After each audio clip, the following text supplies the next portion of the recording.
Hello guys, welcome to Phoenix What If. So in this video, we will see, what if Naruto was reborn in Shinmai Maou and got married to Mio, Maria, and Yuki? If you enjoy these kinds of stories, don't forget to show us some love by hitting the like button and subscribing to the channel. Your support means the world to us. Now, let's start the story. Chapter 1. The Unrelenting Storm. The rain fell in relentless, silver sheets, washing the city in a veneer of shimmering black and neon. On the edge of a skyscraper's roof, a figure sat with his legs crossed, utterly still. A stark silhouette against the turbulent sky. Water streamed from the points of his spiky blonde hair and ran in rivulets down the simple black jacket he wore, soaking into the dark cargo pants beneath. He didn't shiver. The cold was a distant, irrelevant fact, like the drone of traffic 1,000 feet below or the rumble of thunder that vibrated through the concrete beneath him. Naruto Uzumaki had his eyes closed. But he saw everything. This was his ritual, his patrol. With the unique sensory perception granted by Sage Mode, he didn't need to see with his eyes. He could feel the city's pulse, a sprawling web of life force. He could feel the quiet contentment of a family sleeping in a warm apartment, the frantic, panicked energy of a near-miss car accident, the low thrum of loneliness from 1,000 different souls. He could feel the small, disgusting scurries of lesser demons in the deep sewers, parasites that fed on misery and filth. He'd exterminated 3 of them an hour ago, not with fire and fury, but with the silent, inescapable finality of a surgeon removing a trio of tumors. It was a chore, nothing more. This world was so much quieter than his own. No warring nations, no child soldiers, no tailed beasts used as weapons of mass destruction. Here, the supernatural was a secret, a shadow war fought in alleys and abandoned buildings by a handful of players who were, by his standards, frighteningly amateur. It was a peace he had once bled and died to achieve, and he would protect it with a quiet, vicious ferocity that this world had never seen. He had been reborn here, a blank slate, an ordinary baby in an ordinary family. For 17 years, he had lived an ordinary life, his past a forgotten dream. Then, on a camping trip, a stray, starving demon had found them. The attack was clumsy, feral, but his new parents had been fragile. The trauma of their deaths, the sudden, violent tearing of his peaceful reality, had been the key. It had shattered the dam in his soul, and everything came flooding back. The Fourth Great Ninja War. Kagaya, Sasuke. The weight of 1,000 battles, the faces of his lost friends, the roaring presence of the fox sealed within him. He had obliterated the demon with a burst of raw, untamed chakra that had flattened 10 acres of forest. He had been Naruto Uzumaki ever since. A high school student by day, a silent, unseen guardian by night. He took a slow, deep breath, tasting the ozone in the air. He was about to call it a night, the city's rhythm steady and predictable, when a new sensation tore through his senses. He wasn't a scuttling parasite or a hungry ghoul. It was a supernova of raw, chaotic power igniting in the city's western district. It felt like a bleeding wound in the fabric of reality, a torrent of energy so immense and so wildly uncontrolled that it screamed its presence across the entire metaphysical landscape. It was young, terrified, and potent enough to level a city block if it panicked. Demonic, he identified instantly. The energy signature laced with the distinct feel of the demon realm. But it was different. It was regal, ancient. Royalty. Almost simultaneously, a second, much small, but far more refined presence flickered into existence beside it. A succubus, judging by the subtle notes of charm and illusion woven into her energy. She was acting as a shield, a damper, but it was like using a paper umbrella to stop a tsunami. Kurama, you feel that? Naruto thought, a silent communication honed over 2 lifetimes. A deep, rumbling growl echoed in the back of his mind, ancient and powerful. Of course I feel it, Kit. It's hard to miss. A child, by the feel of it. A powerful one. She's broadcasting her position to every predator within 100 miles. Naruto's eyes snapped open, revealing irises of a startling, oceanic blue. The rain didn't bother him as he rose to his feet, the water sluicing off his jacket. She won't last the night alone. So, not our problem. Everything in this city is my problem. Naruto replied, his resolve as hard as diamond. He took a single step off the edge of the roof. He didn't plummet. For a fraction of a second, he simply stood on the air, then he vanished. A golden flicker that was gone before the thunder could even finish its roar. He reappeared on a telephone pole 2 miles away, the city lights a blur around him. His sage mode was locked on, painting the world in strokes of energy and intent. He could see them now, 2 girls, walking under the dim streetlights. One had striking crimson hair, her posture ramrod straight, a desp.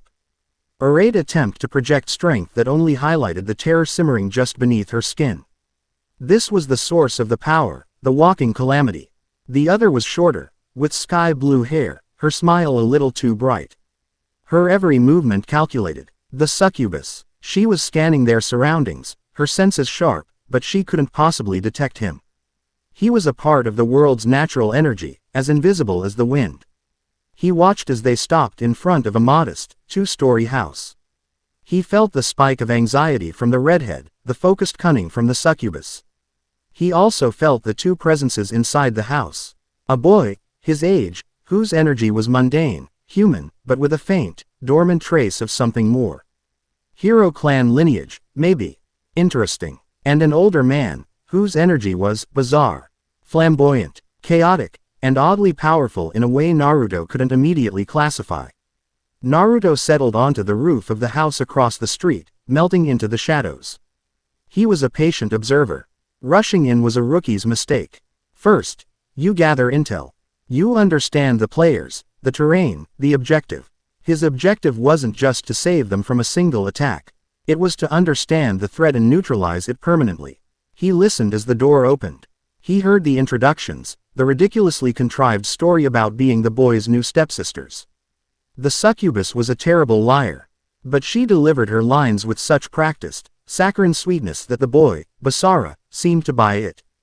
The redhead, Mio, was all sharp edges and defensive pride. She's trying to build a wall of thorns to hide how scared she is, Naruto observed. He knew that tactic. He'd seen it in countless comrades, and even in himself, a long, long time ago. He watched them for another hour as they went through the awkward motions of moving in. The father, Jin Tuju, was an agent of chaos, his bizarre antics seemingly designed to provoke a reaction. It was a test, Naruto realized. A clumsy, ham-fisted one. But a test nonetheless. Jin wanted to see how the girls would react under pressure. Then, Jin left, and Naruto felt the first predator arrive. It was a low-level demon. A hulking brute of muscle and spite, drawn by Mio's untamed power like a shark to blood. It was cloaked, but to Naruto's sage mode, it was a festering ball of malice hiding in the trees down the street. It was waiting, biding its time. Naruto didn't move. One stray dog wasn't the problem. The problem was the source of the bleeding scent. He would wait for the first move. Inside the house, the tension spiked. He heard the succubus, Maria, suggest a bath. A classic diversion. A few minutes later, he felt Mio's power fluctuate wildly as she entered the bathroom. It was a flare of raw emotion, triggered by something. And it was the dinner bell the demon outside had been waiting for. The creature burst from the tree line, a blur of speed. It was strong, far stronger than the average human could handle. It would be inside the house in 3 seconds. Naruto sighed. The time for observation was over. He dropped from the roof, landing on the wet asphalt without a sound. He didn't run. He walked, calm and unhurried, directly into the demon's path.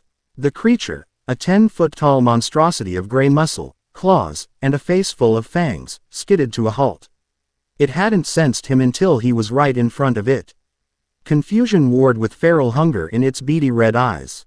It snarled, a low, guttural sound that stank of sulfur and decay. "You're not invited," Naruto said, his voice level. "Turn around and go back to whatever hole you crawled out of." The demon blinked, then let out a roar of fury and lunged, its claws extended to rip him in half. It was fast. To a normal person, it would have been an inescapable, world-ending blur of motion. To Naruto, it was moving in slow motion. He didn't dodge. He didn't even brace himself. He simply raised his right hand, palm open. As the demon's claws were inches from his face, he whispered a single word. Rasengan. A sphere of pure, swirling chakra ignited in his palm. It wasn't the giant, destructive ball he'd used in the war. It was small, compressed. No bigger than a baseball, but the power contained within it was absolute. It hummed with a high-frequency shriek that tore at the air itself. He didn't thrust it forward. He simply let the demon impale its own attack on the sphere. There was no grand explosion. No shockwave. For a single, silent moment, the Rasengan made contact with the demon's chest. Then, the universe seemed to twist. The demon's form dissolved, not into blood or gore, but into its constituent particles. It was unwritten from existence, its very matter and energy disintegrated into nothing. 1 second, a roaring monster filled the street. The next, there was only Naruto, his hand still glowing faintly, and the smell of ozone overriding the stench of brimstone. The rain continued to fall as if nothing had happened. He lowered his hand, the light fading. He glanced at the Tuju house. The attack had been so swift, so silent, they hadn't even noticed. But he could feel the next stage of the drama beginning inside. Maria was initiating a confrontation with Basara, trying to force a contract. He walked up the driveway and stood before the front door. He could phase through it, but some concessions to normalcy were useful. He raised his hand and pressed the doorbell. The chime cut through the tense atmosphere inside like a knife. Inside, Basara Tuju was backed against a wall, a glowing magical circle on the floor between him and the two girls who had, hours ago, been introduced as his new family. Maria, the bubbly blue-haired girl, now had a predatory glint in her eyes, small demonic wings fluttering behind her. Mio, the crimson-haired beauty, stood with her arms crossed, trying to look imperious and failing, the fear radiating off her in waves. Now, Basara-kun, Maria chirped, her voice dripping with false sweetness. You're going to form a master-servant pact with Mio. You'll become her subordinate and gain the power to protect her. What are you talking about? Basara stammered, his mind reeling. Demons. A pact. Chime. The doorbell rang again, insistent and sharp. Everyone froze. Who could that be at this hour? Maria muttered, her facade cracking with irritation. The timing was terrible. Ignore it. Mio snapped, though her eyes darted toward the door. Chime. It was a simple sound, but it held an unnerving certainty. It wasn't the sound of a lost delivery driver or a neighbor. It was the sound of someone who knew they were there and would not be leaving. Basara, seeing a chance to escape the insane conversation, scrambled for the door. I'll get it. He fumbled with the lock and pulled the door open. Standing on the porch, drenched but completely unfazed by the downpour, was a blonde-haired boy from his class. Naruto Uzumaki, the quiet transfer student who always sat by the window, who aced every test without seeming to try, and who had a strange, unnerving habit of looking at people as if he could see right through them.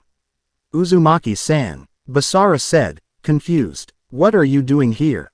Naruto's blue eyes weren't on Basara. They were looking past him, directly at the two girls in the living room. His gaze was so intense, so focused, it felt like a physical weight. I'm not here for him, Naruto said, his voice calm and clear, easily carrying over the sound of the rain. He took a step inside, water dripping from his jacket onto the floor. He moved with a liquid grace that was utterly at odds with his unassuming appearance. I'm here for you, Mio Naruse. Maria. Mio flinched as if struck. How did he know their names? How did he know to address Maria by her real name? Maria's smile vanished, replaced by a cold, calculating mask. Her wings flared slightly. I don't know what you're talking about. You should leave. This is a private family matter. Naruto ignored her completely. He walked past Basara, his boots leaving wet prints on the hardwood floor, and stopped just outside the magical circle Maria had drawn. He looked from the terrified Mio to the hostile Maria, and then to the glowing runes on the floor. A master-servant pact, he stated, not as a question, but as a fact. A desperate, foolish plan. You want to bind a civilly, and with no training and no knowledge to the future demon lord, hoping he'll somehow manifest the power to protect her from the armies that are coming for her head. You'd be shackling her to an anchor, not a shield. Every word was a hammer blow. The room went dead silent, save for the drumming of the rain. Mio's jaw was agape. Maria's face had gone pale.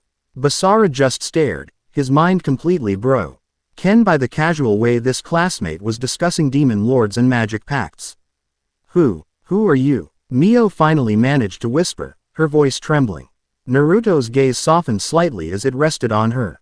For the first time, he wasn't looking at the walking natural disaster or the future demon lord. He was looking at a scared teenage girl. A neighbor, he said simply. One who doesn't appreciate monsters stalking his neighborhood. The big one outside is gone, by the way. You can relax. Gone. Maria scoffed, regaining a sliver of her composure. That was a grade C demonic beast. It would take a whole squad of experienced heroes too. It took one hand and about 3 seconds. Naruto cut her off, his voice flat and devoid of arrogance. It was a simple statement of fact, and that made it all the more terrifying. And it was just the first. There will be more, stronger ones. They can all feel you, Mio. Your power is a beacon in the dark. You're hiding in a glass house, and every predator in this world and the next is staring right at you. He took another step, his foot disturbing the edge of the magical circle. The runes flickered and died, the energy dissipating as if intimidated by his very presence. You have 2 choices, he continued, his tone leaving no room for argument. You can continue with this half-baked plan, endanger this civilian, and wait for the next assassin to come knocking.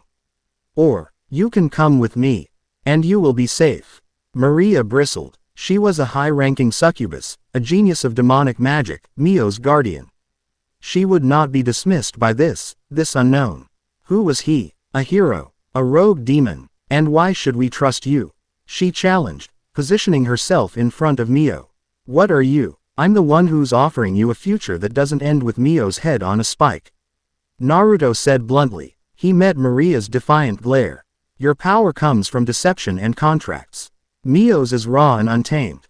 Mine is of a different scale entirely. You can't outwit me, and you can't fight me. Your only logical move is to accept my help. The sheer, unadulterated confidence in his voice was staggering. He wasn't boasting. He was laying out the facts of the situation as he saw them. With the cold clarity of a general assessing a battlefield. And they were on the losing side. Mio looked at Maria, her eyes wide with a mixture of fear and a desperate spark of hope. This boy, he spoke of the dangers as if he understood them completely.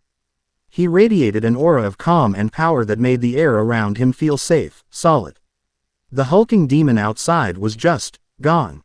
Maria's mind was racing. All her plans, her carefully laid traps and manipulations, had been rendered useless in moments. This boy had appeared out of nowhere, demonstrated impossible power, and had seen through their every pretense. He was a complete unknown, a variable of catastrophic proportions. But he was also right. Their current plan was a prayer, not a strategy.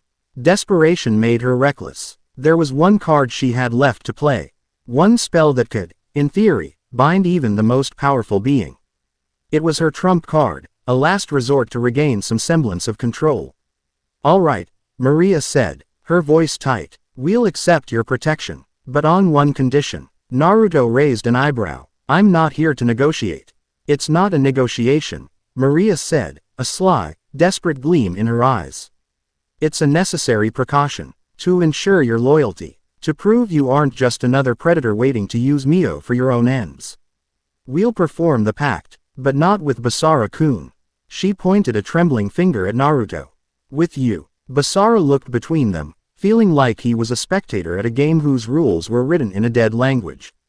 Naruto's expression didn't change. He looked at the floor where the circle had been, then back at Maria. You want to shackle me with a servant's curse. It's the only way we can be sure. Maria insisted. If you are truly here to protect Mio, then you will become her servant. Your power will be bound to her will.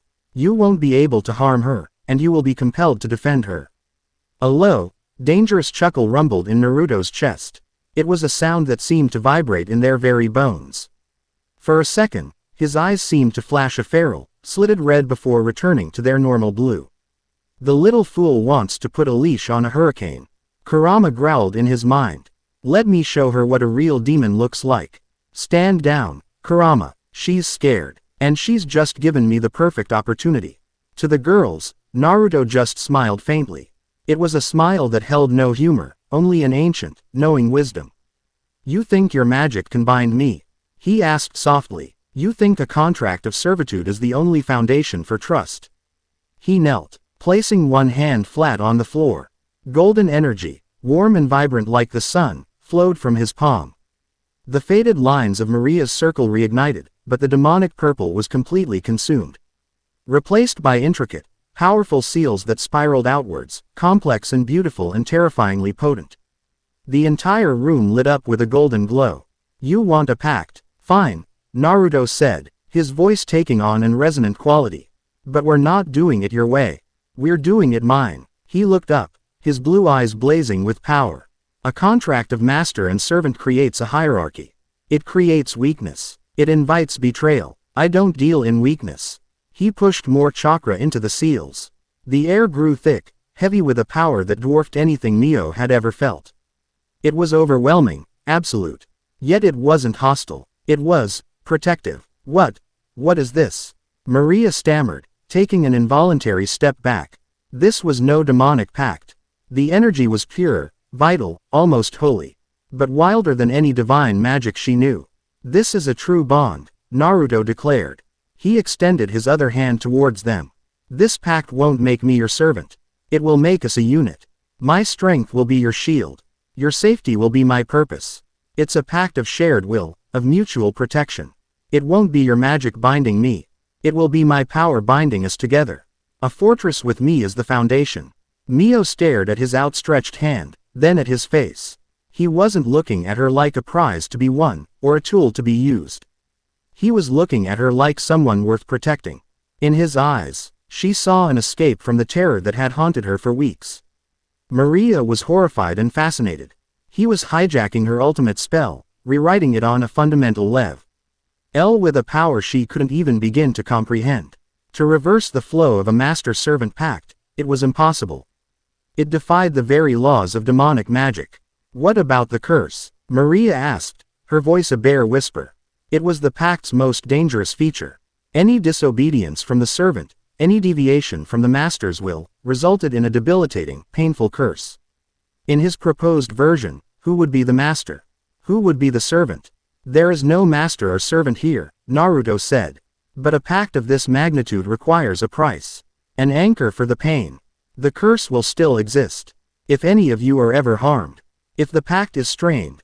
All of the backlash, all of the pain, all of the curses, he met their eyes, his gaze unwavering, will flow to me. I will be the anchor. Mio's breath hitched. He would take all of it. The agonizing pain she'd glimpsed in the forbidden texts, the curse that could cripple even the strongest demon, he would take it all upon himself. Willingly, slowly, hesitantly, Mio stepped forward. She looked at Maria, who gave a tiny, almost imperceptible nod. It was a gamble on a scale she had never imagined, but their other options had been a quick death or a slow one. This was a chance at life. Mio placed her hand in Naruto's. It was warm, steady, and ridiculously strong. Maria followed suit, her smaller hand resting on top of Mio's.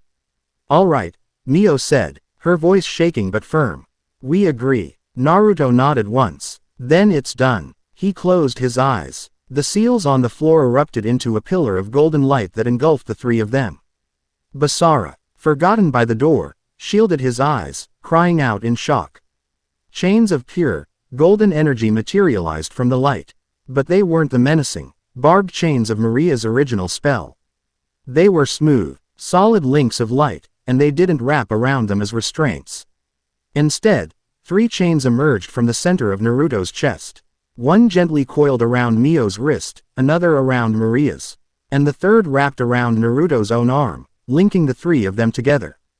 A symbol appeared on the back of each of their hands, a swirling, golden spiral. The pact was sealed, and then the price came due. The moment the bond solidified, the inherent paradox of a pact without a master triggered the curse. A torrent of vile, purple-black energy, the collective pain, fear, and suffering that was Mio's inheritance as the daughter of the previous demon lord, Wilbert, erupted from her. It was a psychic maelstrom, an ocean of agony that would have shattered the mind of any normal being. Maria shrieked, a phantom echo of the curse hitting her, but the golden chains acted as a conduit. The entire storm of spiritual poison, every last drop, was instantly rerouted. It slammed into Naruto. His back went ramrod straight. His jaw clenched so hard a muscle jumped in his cheek. His eyes, when he opened them, were wide with strain. The golden aura around him flickered violently as it fought to contain the sheer volume of negative energy. He didn't scream. He didn't cry out. He didn't even grunt. He just stood there, taking it. He absorbed an eternity of pain and fear in a single, silent moment. His body a dam holding back a flood of pure suffering. As he processed the curse, his sage mode, hyper-attuned to the flow of energy, detected something else. Woven into the fabric of Mio's inherited curse, like a cancerous thread in a tapestry, was something foreign. It was not demonic. It was divine, but in a way he had never felt. It wasn't like the vibrant, natural energy of the world. It was cold, unnatural, incredibly ancient and filled with a sterile, fanatical righteousness. It felt like the absolute zero of empty space, a holy void that sought to purge all existence it deemed unworthy. What was that? He thought, even as he crushed the main force of the curse under the weight of his own chakra. He mentally isolated that alien thread, tucking the sensation away for later analysis. It was a clue, a vital one. The purple energy vanished, completely subsumed. The golden light softened, the chains of light melting back into their skin, leaving only the spiral tattoos on their hands, which glowed for a moment before fading to be almost invisible. The room returned to normal. The only sound was the rain and the ragged, shocked breaths of the two girls. Naruto let out a slow, controlled breath. A single bead of sweat trickled down his temple. That was the only sign of the cataclysmic force he had just endured. He looked at Mio and Maria. They were staring at him, their faces a canvas of awe, disbelief, and a dawning, profound respect. He had not only saved them, he had taken on their greatest burden without a second thought, treating a soul-shattering curse like a minor inconvenience. "It's done," he said, his voice perfectly steady. He released their hands. "You're safe now." He turned and looked at Basara, who was still leaning against the doorframe, pale and trembling. Then he looked at the wreckage of the living room, the shattered coffee table, the broken lamp. "You two, pack your things. You're not staying here." What? Mio stammered. "Where are we going?" Naruto met her gaze, and for the first time that night, a genuine, small smile touched his lips. It was a smile that promised safety, stability, and the end of a long nightmare. "You're coming home with me." Chapter 1 End. Chapter 2. The Sword of a Hollow Cause. The silence that followed Naruto's declaration was heavier than the storm raging outside. Basara Tuju ooked from Naruto's implacable face to the two stunned girls, then back again, his mind a frantic mess of short-circuiting synapses. Stepsisters, demons, magical pacts, and now the quietest guy in his class was abducting them. It was a brand of insanity he couldn't even begin to process. "Wait, hold on," Basara managed, taking a half step forward. "You can't just take them. This is their home now." Your dad used you as bait," Naruto said, his tone not unkind but brutally honest. He turned to face Basara fully. "He threw you into a situation with a future demon lord and her succubus guardian without a word of warning. He was testing them, and he was testing you. Whatever his grand plan was, it failed the moment a real threat showed up. A threat, I might add, that you are completely unequipped to handle." The words hit Basara like a physical blow, because he knew they were true. He had been useless, a terrified spectator in his own home. Naruto's gaze softened almost imperceptibly. "This isn't your fight. I'm not going to let you be dragged into it. Forget what you saw here tonight. Forget them." He raised a hand, his fingers forming a simple seal. "For your own safety." Before Basara could react, Naruto's fingers tapped his forehead. There was no flash of light, no dramatic effect. Just a gentle pulse of chakra, expertly applied. Basara's eyes went wide for a second, then glazed over. His expression smoothed out, the panic and confusion replaced by a dull, sleepy placidness. He stumbled back, shaking his head as if waking from a strange dream. "Man, what a weird night," he mumbled, yawning. He looked at the three of them, a flicker of recognition in his eyes that didn't quite connect. "Hey, Uzumaki, what are you doing here so late? And, who are your friends?" Maria stared, her jaw slack. It was a memory alteration. A clean, precise, and incredibly high-level one. The kind of magic that took a council of mages weeks to prepare, and he had done it with a tap of his fingers. "We were just leaving," Naruto said easily, Sorry to bother you. It was a misunderstanding. Oh, okay, Basara said with another yawn. Well, see you at school, I guess. He shuffled off toward the stairs, his mind already papering over the gaping holes in his memory with mundane explanations. He'd probably remember a strange dream, a late-night visitor, nothing more. Naruto turned back to Mio and Maria. I told you to pack. Go. The command, simple and direct, broke their paralysis. This was real. This was happening. Maria, ever the pragmatist, was the first to move. Read up the stairs to what was supposed to be their new room, her mind already calculating the new variables. Power like this changed everything. It rendered all her previous assumptions obsolete. Shish. He wasn't dealing with a powerful human or a rogue demon, she was dealing with a force of nature. Mio hesitated, looking at the spot where Basara had stood. Did you just erase his memory? I suppressed it, Naruto corrected. It's safer for him this way. If he remembered you, he would be a target. Now, he's just a normal high school kid again. He's out of the line of fire. That's a mercy. A mercy. She'd been so wrapped up in her own terror she hadn't considered the danger they were putting others in. This blonde enigma had, in the span of 20 minutes, eliminated a threat, taken her life-threatening curse upon himself, and protected an innocent bystander, all with a calm efficiency that was both terrifying and deeply reassuring. She gave a stiff nod and hurried upstairs. The sound of frantic packing filled the house. Naruto waited patiently in the entryway, his hands in his pockets, his posture relaxed. He stood like a rock in the middle of a river, the chaos of their lives flowing around him, unable to move him an inch. He used the moment to send out a pulse of sensory chakra, a silent sweep of the neighborhood. The energy from the pact and the Rasengan had bleached the area of any immediate supernatural presence. For now, they were clear. 10 minutes later, the girls came back down, each with a single suitcase. They had traveled light. They looked like refugees, which, Naruto supposed, they were. Ready? He asked. They nodded, their expressions a mixture of apprehension and exhaustion. He led them out into the rain, which had softened to a persistent drizzle. The street was empty and quiet, the earlier confrontation leaving no trace. He led them not to a car, but simply down the street, their footsteps echoing in the night. Where are we going? Maria asked, her voice quiet. You're home. Is it far? No, Naruto said. It's close. He led them around a corner and into a small, well-kept residential area. It was a neighborhood of modest but tidy single-family homes. The kind of place that screamed quiet, boring suburbia. It was the last place you'd expect a being of his power to reside. He stopped in front of a 2-story house, almost identical to Basara's, but with a more modern, minimalist design. The lawn was perfectly manicured, the windows dark. He walked up to the door and placed his palm on it. A network of faint, glowing seals, invisible a moment before, spread across the surface like a spiderweb of light before vanishing. The lock clicked open. Barrier seals, Maria whispered, her eyes wide. She recognized the theory, if not the execution. And they're powered by natural energy. Not demonic, not holy.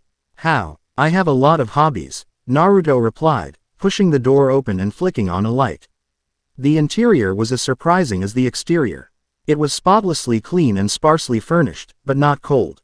A large, comfortable-looking couch faced a simple entertainment center. A dining table with 4 chairs sat in the adjacent space. And a modern kitchen was visible beyond that. There were no pictures on the walls, no personal knickknacks. It was less a home and more a base of operations, but it was warm, dry, and, above all, safe. The air inside hummed with a barely perceptible thrum of protective energy. The moment they stepped inside, Mio felt a weight she hadn't even realized she was carrying lift from her shoulders. The constant, low-grade terror that had been her companion for weeks eased its grip. There are 2 empty bedrooms upstairs, Naruto said, gesturing with his head.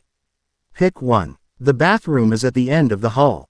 Get some sleep. We'll talk in the morning. He didn't wait for a reply.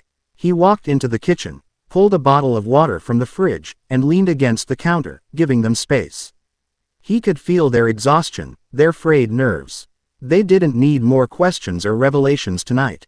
They needed rest. Mio and Maria exchanged a look, a silent conversation passing between them. Then, without a word, they picked up their bags and headed upstairs. Naruto listened to their footsteps, the opening and closing of doors. He felt their energy signatures settle, the frantic spikes of fear and anxiety slowly smoothing out into a wary sort of calm. He stayed in the kitchen for a long time, staring out the window at the dark, wet street. He replayed the sensation of that cold, divine energy in his mind. It was an old enemy, or a new one that felt old. It was methodical, patient, and it was targeting Mio. Zolgia, the demon who had attacked her mother, was just a pawn. The hero clan that hunted her was likely another. They were all just pieces on a board, and someone else was the player.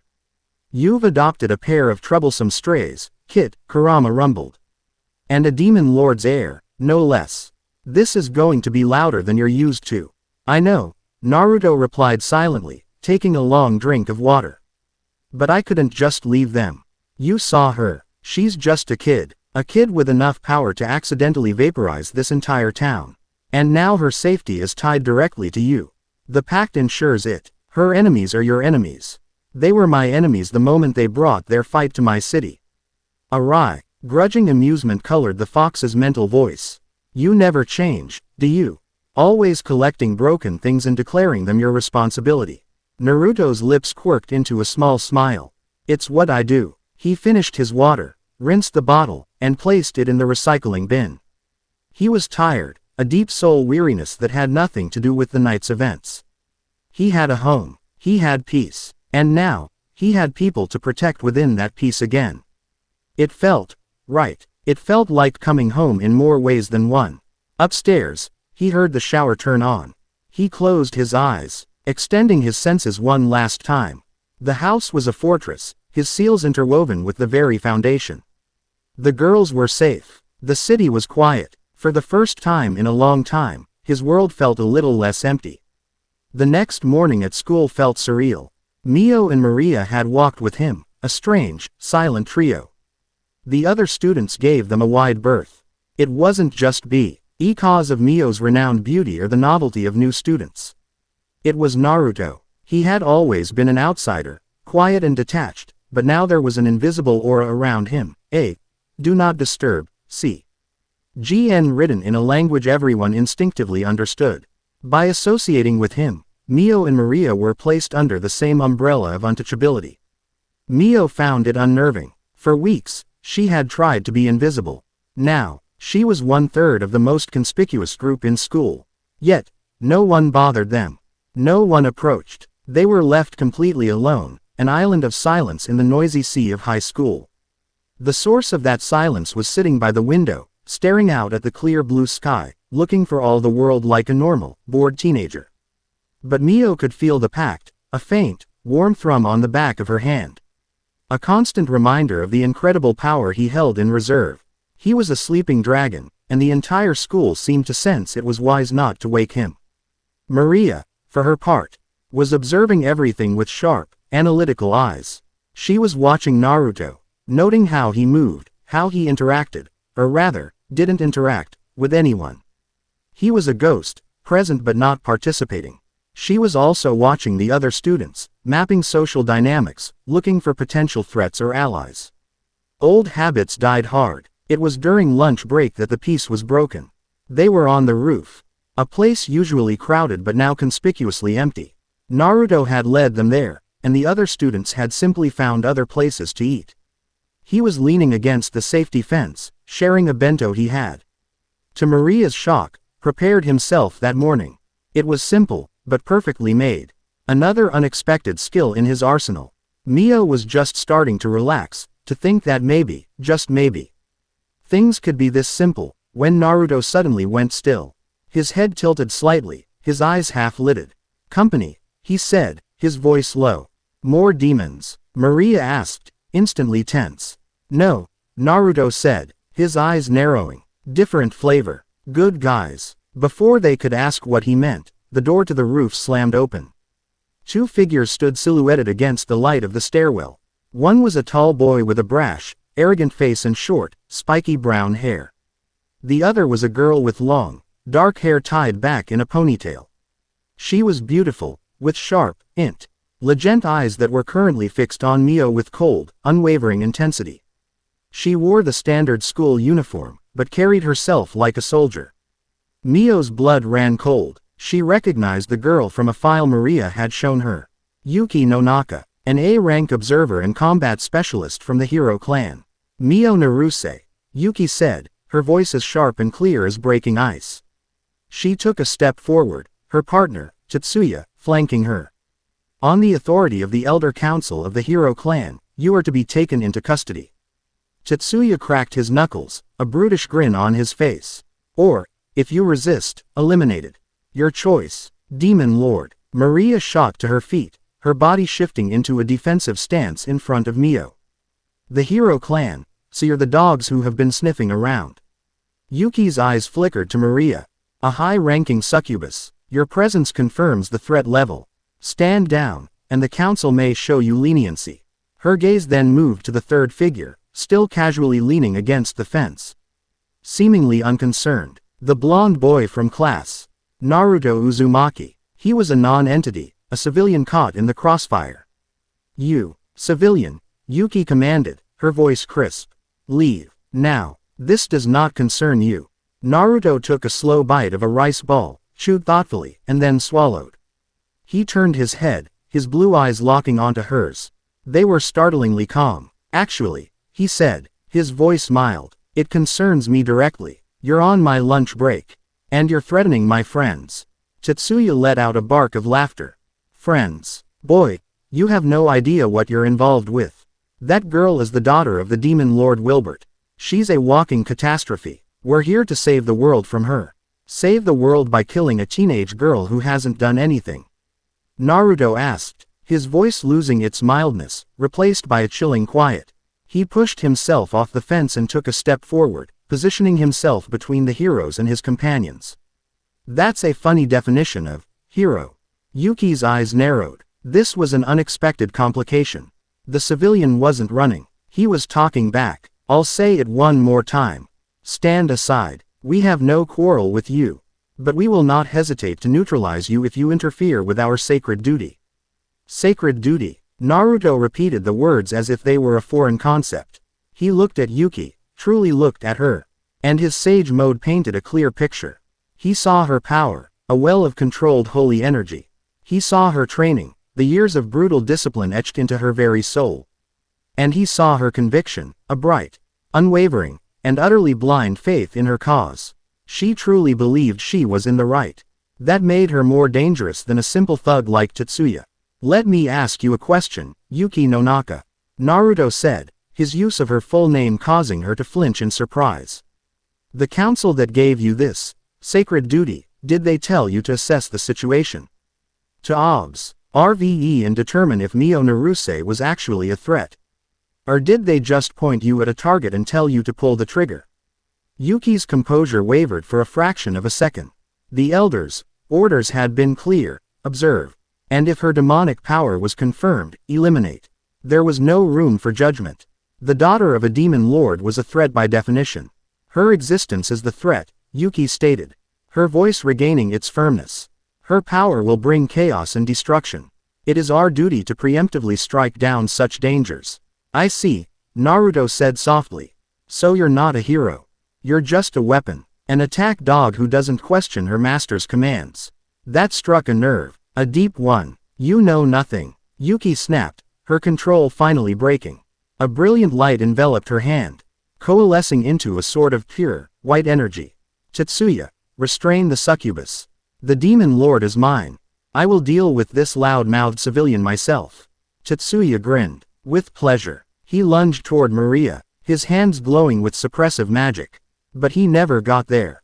A golden blur intercepted him. It was Naruto. He had crossed the 10 feet between them in an instant that defied physics. He didn't punch. He didn't kick. He simply appeared in front of Tetsuya and chopped him precisely on the back of the neck. The arrogant hero's eyes rolled up into his head, and he crumpled to the ground. Unconscious before he even hit the concrete. It was so fast, so silent, that for a second, no one moved. Yuki stared at her fallen partner, then at Naruto, who now stood in the center of the rooftop. His hands back in his pockets, He was in the way, Naruto said simply. Now, where were we? Oh, right, you were about to lecture me on duty. Yuki's shock morphed into pure, cold fury. The power signature she had felt from him was not human. It was immense, but it wasn't holy or demonic. It was something else, something primal. You're no civilian, she breathed, her stance shifting into a high-level combat form. What are you? Does it matter? Naruto asked. He started walking towards her, his pace unhurried. You call Mio a monster because of who her father was. You're judging her based on a power she can't control. So what will you call me, when you see mine? Yuki didn't answer with words. She lunged, her light sword a gleaming arc aimed at his neck. She was impossibly fast, a prodigy of the hero clan, her movements honed by 1,000 spars. Naruto didn't even seem to move. He tilted his head back, the edge of the light sword missing his throat by a millimeter. The blade of pure energy sizzled, singing the air. As the sword passed, he brought his hand up, not in a block, but with 2 fingers extended. He flicked the flat of her blade. It was a tiny, insignificant gesture. But the force behind it was anything but. Yuki felt a concussive shock travel up the length of her sword, so powerful it was like being hit by a sledgehammer. The light construct shattered, dissipating into a shower of harmless sparks. Her arm went numb to the shoulder, and she stumbled back, her mind reeling in disbelief. He had broken her blade of light. With a flick of his fingers. Your form is good, Naruto commented, continuing his slow, relentless advance. Rigid, predictable, you rely too much on the inherent properties of your holy energy to overwhelm your opponent. You've never had to fight someone who isn't impressed by it. Be silent, Yuki yelled, fear and rage warring within her. She thrust her hands forward, unleashing a volley of light javelins, each one a potent anti-demon projectile. Naruto didn't dodge, he simply walked through the barrage. The javelins of holy energy impacted his body and dissolved. They splashed against his simple black jacket like water, causing no damage. Leaving no mark. His own chakra, a force refined by a lifetime of war and sage training, acted as a passive, absolute defense, neutralizing the foreign energy on contact. My turn, he said, and vanished. Yuki's combat instinct screamed. She spun, bringing up her arms in a desperate block. She was too slow. She didn't feel a punch or a kick. She felt a hand press gently against the center of her back. A wave of force, precise and overwhelming, erupted from his palm. It wasn't a blast, it was a calibrated push. It threw her off her feet, sending her tumbling across the rooftop. She rolled, landing on one knee, her breath knocked out of her. He hadn't hurt her, not really. He had simply moved her, like a chess piece being taken off the board. He was standing where she had been a moment before, right in front of a stunned Mio and a wide-eyed Maria. He hadn't moved to attack her. He had moved to put himself between her and them. It was always about protecting them. You call her a monster, Naruto said, his voice carrying across the rooftop, resonating with a power that made the air tremble. But you follow orders that would have you kill a girl who has done nothing but be born. You point your sword at a child because you're afraid of what she might become, and you call it justice. He turned to face her again, his blue eyes boring into her. Who is the real monster, Yuki no Naka? His question hung in the air, a more potent weapon than any sword. It struck at the very foundation of her identity, the core of her beliefs. She was a hero. She fought for the innocent. She protected the world from demons. But he was right. She was about to kill a girl who looked more terrified than monstrous, on the orders of elders she had never been allowed to question. The world isn't black and white, Naruto continued, seeing the conflict in her eyes. Good and evil aren't determined by your bloodline. It's about your actions, your choices. And what choice do I have? Yuki cried out, her voice raw with a pain she had long suppressed. To defy the council is to be branded a traitor. To be hunted by my own comrades. My own family. To follow them is to be a killer of children. Naruto countered flatly. Seems like an easy choice to me. He took another step toward her. You think demonic power is inherently evil. You think a being with immense power can't be controlled. You've been taught a convenient lie. He stopped, standing 10 feet from her. He closed his eyes. Kurama. Just a little. Let her feel it. HMPH. If you insist. A pressure descended on the rooftop. It was ancient, vast, and utterly malevolent. A suffocating wave of pure, blood-red killing intent washed over Yuki, so potent that her heart seized in her chest. The sky above seemed to darken. The air grew thick and heavy, tasting of blood and rage. Naruto was enveloped in a bubbling, fiery red aura that took the shape of a monstrous, nine-tailed fox. His eyes snapped open, and they were no longer blue. They were feral, slitted red, pupils narrowed with an apex predator's gaze. The power rolling off him was 1,000 times more demonic than anything she had ever felt from Mio. It was a power that could end worlds. Yuki collapsed, her body refusing to obey her, her mind screaming in primal terror. This was the ultimate evil, the kind of entity her clan was founded to fight. This was a true demon. And yet, he was just standing there. The power was a cloak, a raging inferno, but it was contained. He was in perfect, absolute control. The hand of this epoch, Alps-level being was not raised to strike. His expression, behind the monstrous facade, was still calm, still questioning. Then, as quickly as it had appeared, the red aura receded, sucked back into his body. The pressure vanished. His eyes faded back to a clear, calm blue. The sun seemed to shine a little brighter. He stood there, once again just a boy in a black jacket. Power is a tool, Naruto said, his voice now gentle. It can be used to build or to destroy.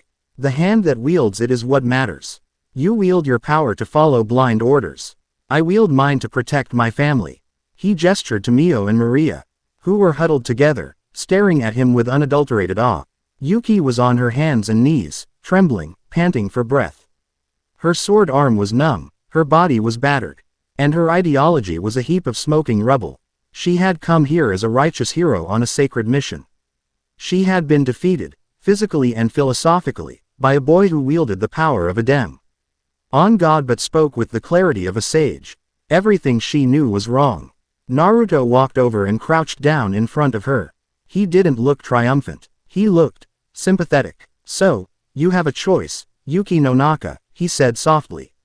You can go back to your council, tell them you failed, and live as their weapon until they decide you're disposable. Or, you can stay. You can stay here, with us, and see the truth for yourself. You can learn that strength isn't about who you obey. It's about who you protect. He stood up and offered her a hand. It was the same choice he'd given Mio and Maria. A choice between a dangerous, uncertain past and a future protected by his impossible strength. Yuki stared at his outstretched hand. Her mind was a whirlwind of confusion, fear, and a tiny, fragile spark of something else. Hope. He wasn't killing her. He wasn't capturing her. He was offering her a place. He had shown her a power that could have annihilated her in an instant, and then had shown her mercy. Behind him, Mio took a hesitant step forward. He's right, she said, her voice barely a whisper, but clear in the rooftop silence. I never asked for this power. I don't want to hurt anyone. Yuki looked from Mio's terrified, earnest face to Naruto's calm, steady one. Her entire life, her entire purpose, had just been proven to be a lie. Returning to the clan now would be returning to a cage. Slowly, her trembling hand reached out and took his. His grip was firm and warm. He pulled her easily to her feet. Good choice, Naruto said. He then glanced over at the still unconscious Tetsuya. We'll have to do something about him. He looked back at Yuki. He'll report back what happened. What he saw. You know what that means. Yuki's face paled. They'll brand me a traitor. They'll send others, stronger ones. Let them come, Naruto said, and the confidence in his voice was absolute. I could use the exercise.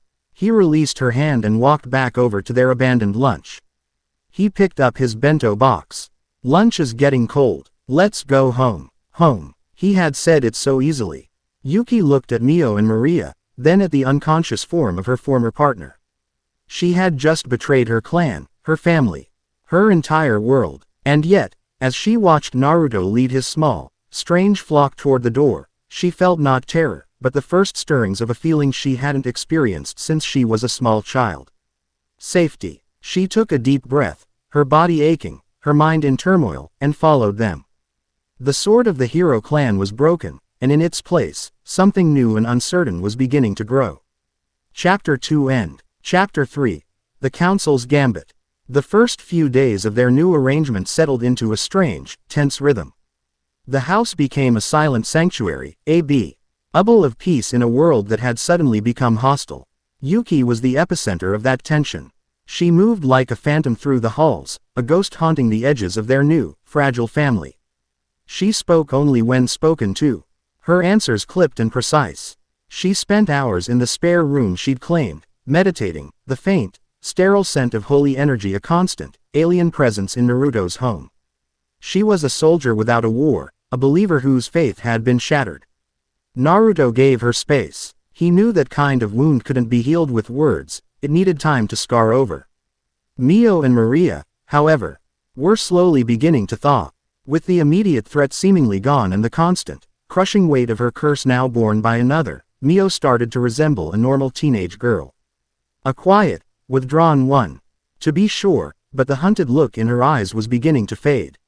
She'd even started a quiet, hesitant conversation with Naruto about a history assignment, her surprise. Say evident when he could discuss late Edo period politics with an easy familiarity that wasn't in their textbook. Maria was a different story. She watched Naruto with the intensity of a scientist studying an anomaly. She trailed him around the house, observing his daily routine with a sharp, analytical gaze.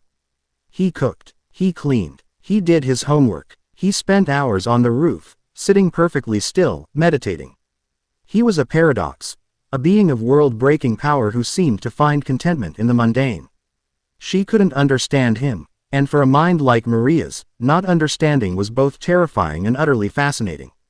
"You're staring again," Naruto said one afternoon. He was at the kitchen sink, washing rice for dinner, his back to her. He hadn't turned around. Maria, who had been leaning against the doorframe, straightened up, a faint blush on her cheeks. "I'm observing. There is a difference. Your very existence is a contradiction to every known law of magic and power. As Mio's guardian, it is my duty to comprehend the nature of our primary protector. You're trying to figure out what my weakness is," Naruto corrected, his voice laced with a faint amusement. He rinsed the rice with practiced, efficient movements. Maria's blush deepened. "That is, a prudent part of any threat assessment." He finally turned, wiping his hands on a towel. His blue eyes were knowing. "You won't find one, Maria. Not in the way you're looking. My weakness isn't a hidden flaw or a magical vulnerability." He gestured vaguely to the living room, where Mio was hesitantly showing Yuki how to use a video game controller. A fragile, awkward moment of peace. "It's right out in the open." Maria followed his gaze. She didn't understand, but before she could press him, the moment was shattered. Naruto froze. It wasn't a dramatic gasp or a sudden movement. It was a cessation of all things. His breath, his blinking, the faint, ambient energy that always surrounded him, it all went utterly still. The air in the kitchen grew heavy, the temperature dropping several degrees. His eyes, fixed on nothing, lost their focus, looking inward, or rather, outward, to something far beyond the walls of the house. "Naruto?" Maria asked, a knot of dread tightening in her stomach. He didn't answer. His sage mode, a constant, silent hum in the background of his consciousness, was screaming. It wasn't one signal, one predator like before. It was dozens, a coordinated, simultaneous eruption of demonic energy all across the city. They weren't low-level strays. These were trained combatants, their energy signatures sharp and disciplined. They were appearing in public spaces, a shopping mall, a train station, a park, the main downtown intersection. It wasn't a hunt, it was an invasion. They're making their move. Kurama's voice was a low growl in his mind. This is organized. The big one, the one with the stench of arrogance all over him, is heading this way. The others are a diversion. A diversion to draw me out, to split my focus. Naruto analyzed in a microsecond. They want to create chaos, bog me down with civilian casualties, and use the opening to grab Mio. It was a sound strategy. A cage-level strategy. Against anyone else, it would have worked. Naruto's eyes refocused, and they were as hard and cold as winter ice. The time for quiet observation was over. The time for overwhelming response had begun. "Maria," he said, his voice a low, urgent command that cut through the sudden tension. "Get Mio and Yuki. Living room. Now." Without questioning, Maria spun and sprinted, her heart pounding. In the living room, Yuki had already sensed something was wrong. Her hand was resting on the hilt of a light sword that wasn't there, her body coiled like a spring. Mio just looked terrified, the old fear returning with a vengeance. Naruto needs us, now, Maria yelled. They gathered in the center of the living room just as Naruto strode in from the kitchen. The easygoing teenager was gone, replaced by a commander in his war room. His presence filled the space, charged and absolute. The city is under a coordinated demonic assault, he stated, no preamble, no wasted words. At least 50 combat-class demons have deployed simultaneously in populated areas. Their goal is to create chaos and capture Mio. He looked at each of them in turn, his gaze sharp and assessing. Their leader, a powerful one named Zolgia, is on a direct course for this house. He'll be here in 5 minutes. 50. Mio whispered, her face draining of color. What can we do? We respond, Naruto said. His hands blurred into a cross-shaped seal, a gesture so familiar it was etched into his soul. Kage Bunshin no Jutsu. The room exploded, not with fire or force, but with flesh and chakra. In a dense cloud of white smoke, hundreds upon hundreds of Naruto Uzumakis erupted into existence. They filled the living room, shoulder to shoulder, spilling out into the kitchen, the hallway, up the stairs. Every single one was a perfect, solid replica, radiating the same calm, focused energy. The sheer pressure of that many powerful beings appearing at once made the air crackle. Mio and Maria were pressed back against the wall, speechless. Yuki stared, her eyes wide with utter disbelief.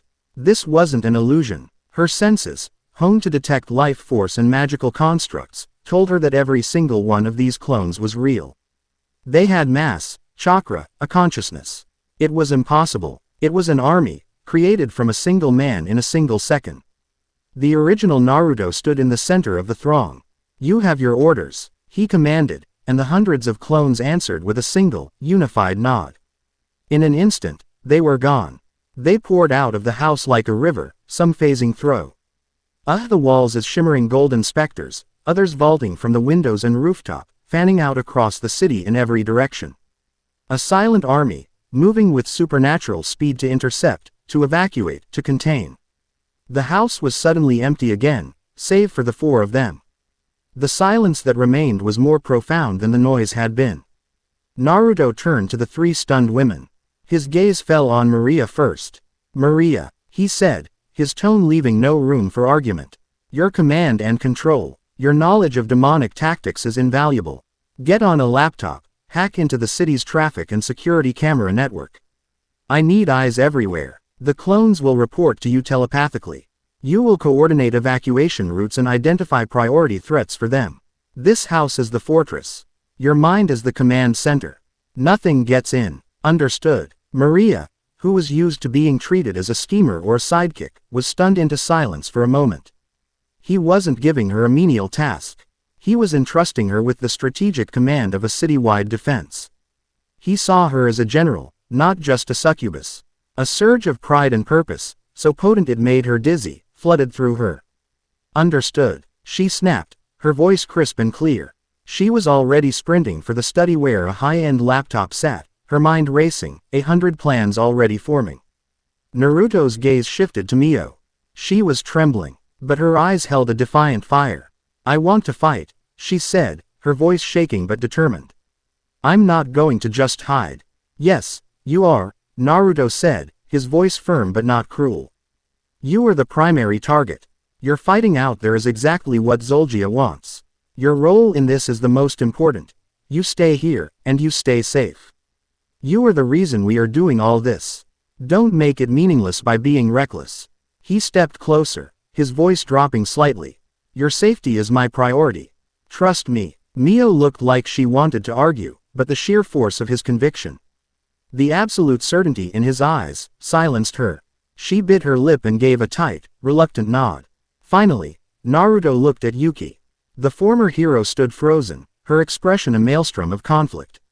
She was watching the feeds Maria was already pulling up on the main TV, flashes of explosions in a mall, panicked crowds, monstrous shapes terrorizing the streets. Naruto didn't give her an order. He didn't have to. Yuki, he said simply. The city is under attack by demons. Civilians are in danger. He paused, letting the words hang in the air. It's your choice, her choice, to hide here, a traitor in exile, or to act. To fight the very creatures she had once hunted, but for a different reason. Not because of a blind order, but to protect the innocent people screaming on the television screen. To be the hero she had always wanted to be, on her own terms. Her jaw set, the conflict in her eyes solidified into cold, hard resolve. A brilliant, white light enveloped her hand, forming into her familiar blade of holy energy. They are my responsibility, too, she said, her voice ringing with newfound purpose. She looked at Naruto, a silent understanding passing between them. Good, Naruto said with a nod. Don't get killed. He turned towards the front door.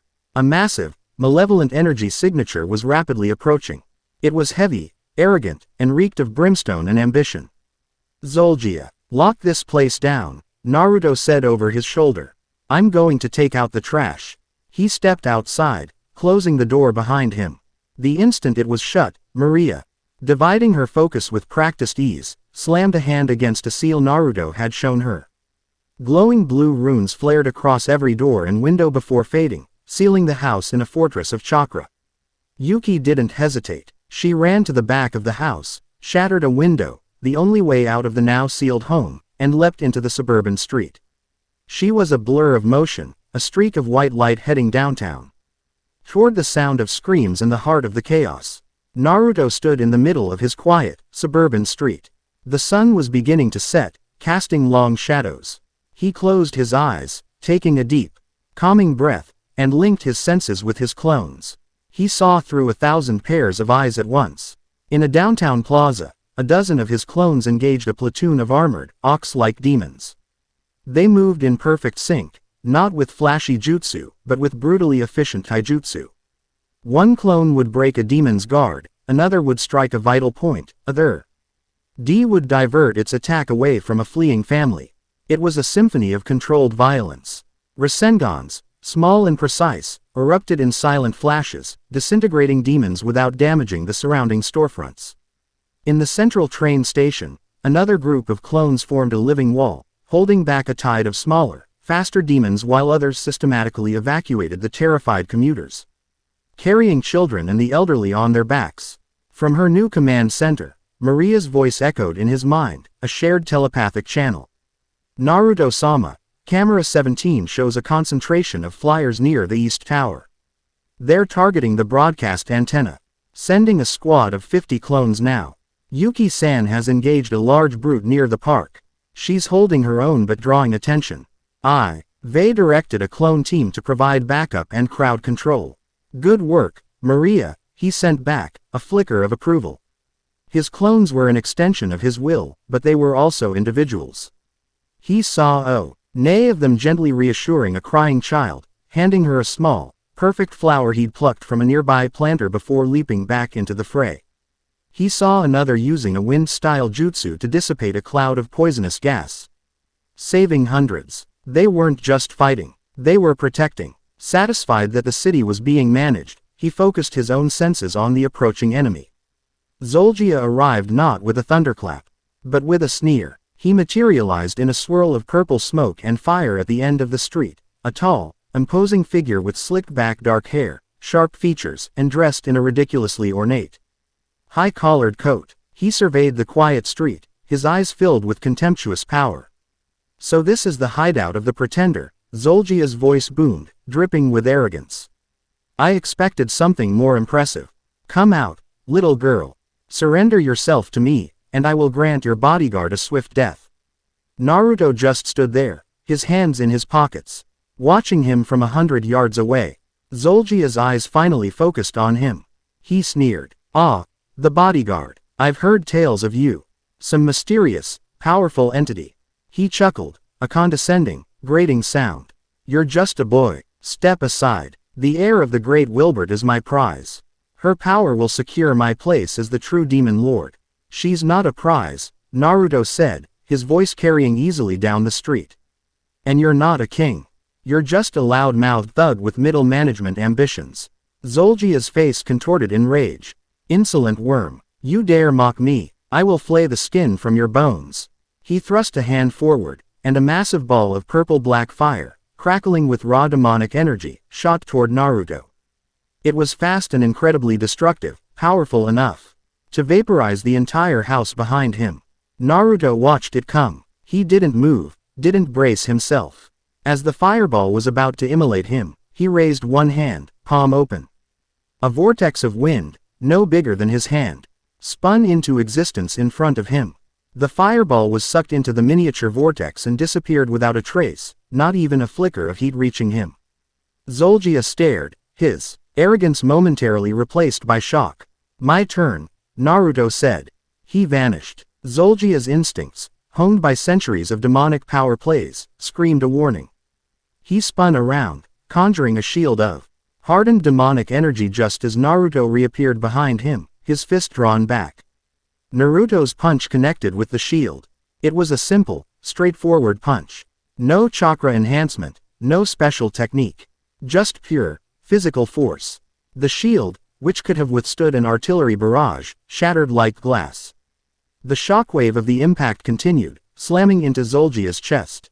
The Demon Lord candidate's eyes bulged. He didn't fly backward. The force was too precise for that. Instead, all the air was driven from his lungs in a single, explosive gasp, and he was driven into the asphalt, cracking the street in a spiderweb pattern beneath him. He lay there, gasping, coughing, his ornate coat ruined. He couldn't believe it. The blow hadn't been infused with holy power or any exotic magic. It was just strength. Impossible, unbelievable strength. You talk too much, Naruto said, looking down at him. Your plan was good, I'll give you that. But your goal was stupid. You want to be Demon Lord. You don't have the vision for it. You just want the chair. You bastard. Zolgia choked out, pushing himself to one knee. Purple energy flared around him. I am Zolgia. I will not be defeated by some unknown upstart. He roared, and the demonic energy around him intensified, shaping into dozens of shadowy lances, all aimed at Naruto. Naruto sighed. Still not getting it, are you? He entered his sage mode. The orange pigmentation appeared around his eyes, his pupils shifting to the horizontal bars of a toad. The world snapped into focus with breathtaking clarity. He could see the flow of Zolgia's energy. The trajectory of every lance before it was even fully formed. He could feel the demon's rage, his fear, his desperation. It was all just noise. The lances shot forward. Naruto moved. He flowed between them like water, a dance of effortless evasion.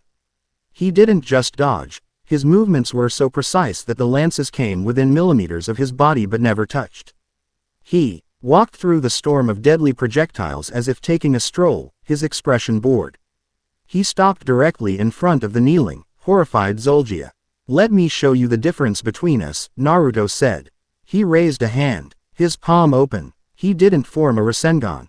He simply gathered a tiny, dense sphere of natural energy. It glowed with the gentle, warm light of the sun. You rely on borrowed power, on rage and ambition. My power comes from the world itself. It's the energy of life. Zolgia stared at the glowing orb, mesmerized and terrified. It felt more potent than anything he had ever witnessed. And it has judged you. Naruto finished. He gently pressed his palm against Zolgia's forehead. The sphere of natural energy flowed into him. It didn't burn or destroy. It simply purged. The chaotic, malevolent demonic energy within Zolgia was overwhelmed, neutralized by the pure, balanced force of nature. The Demon Lord candidate screamed as his power was systematically unraveled. His connection to the demon realm forcibly suppressed. He convulsed and then fell limp, his eyes rolling back in his head, completely unconscious but alive. The ambient demonic pressure he exuded vanished. Naruto stood up, dusting off his hands. It was over. He knelt beside the unconscious demon, placing a hand on his head. He closed his eyes, his chakra delving into the broken pathways of Zolgia's mind. Sifting through memories with practiced ease. He saw the plots, the ambition, the secret meetings. And then he found it. A memory, a cloaked figure, radiating an aura of cold, sterile light. A being that was not a god from the known pantheon, nor a demon. It spoke without a mouth, its voice a chorus of chillingly perfect notes inside Zolgia's head. It offered him power, artifacts, and a clear shot at Mio Naruse. It promised him the throne. All it asked for in return was chaos. The energy signature of the being in the memory was a perfect match. It was the same cold, divine thread he had felt in Mio's curse. So, that's your game, Naruto thought, a cold anger stirring within him. You're pitting the demons against each other. You're manipulating the hero clan. You're trying to burn the whole world down just to get to one girl. He withdrew his mind, the final puzzle piece clicking into place. This wasn't a war of succession. It was a holy war, a purge, orchestrated by an ancient, unknown entity. And they were at the center of it. A final clone dispelled in his mind, relaying its last report, all threats neutralized. Civilian casualties. 0. Property damage. Minimal. Yuki-san is en route back to the house. She performed admirably. Naruto looked up at the sky, where the first stars were beginning to appear. The immediate battle was won. But the true enemy had just started to show its hand. He picked up the unconscious Zolgia, slinging him over his shoulder like a sack of potatoes. This one was a source of information. He was too valuable to kill. He walked back to his front door. The battle for the city won, the real war just beginning. Chapter 3 End. Chapter 4. The Vow of the Setting Sun. The aftermath of the invasion was not a celebration. It was a quiet, heavy reckoning. The house, once a simple sanctuary, had transformed into a veritable fortress and command center. Naruto had deposited the unconscious Zolgia in the basement, bound in chakra-suppressing sei. ALS so dense that the air around him felt inert and dead. He was a problem for later. Yuki had returned just after sunset, her white school uniform spattered with the black ichor of disintegrated demons. She wasn't injured, but she was vibrating with a mixture of adrenaline and profound emotional exhaustion. She had fought alongside Naruto's clones, witnessed them protecting civilians with a fierce, gentle efficiency that defied everything she'd been taught. She had used her holy sword to save people from demons, an act that felt more righteous than any order she had ever followed. She collapsed, onto the couch and didn't move for an hour, staring into space, her mind replaying the day's impossible events. Maria was a whirlwind of focused energy. Still logged into the city's network, she was now engaged in a different kind of warfare, information control. With Naruto's quiet guidance, she was scrubbing camera feeds, planting looping footage, and fabricating plausible explanations for gas leaks, and electrical surges that had caused mass panic. She was erasing their battle from the official record with a surgical precision that was both brilliant and terrifying. For the first time, she wasn't using her intellect for petty manipulation or survival, she was using it to protect their new world. The responsibility thrilled her. Mio had spent the entire battle in the study with Maria, watching the chaos unfold on a dozen different screens. She had seen Naruto take down Zolgia with an ease that was frankly insulting to the Demon Lord candidate. She had seen Yuki, the girl sent to kill her, fighting like a lioness to protect strangers. She had heard Maria coordinating an army of shadow clones like a seasoned tactician. Everyone had a role, everyone was powerful and useful. Everyone except her. She had been the prize, the damsel, the objective. The entire battle had revolved around her, yet she had contributed nothing but her own vulnerability. The thought was a bitter pill, a poison that seeped into her, leaving her feeling small and useless. Naruto felt this shift in the house's emotional climate like a drop in barometric pressure.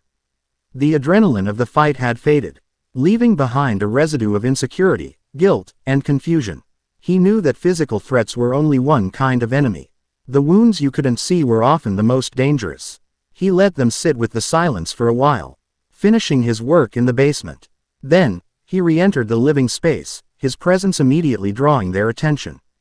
He wasn't radiating power now. He was calm, centered. The eye of their personal storm.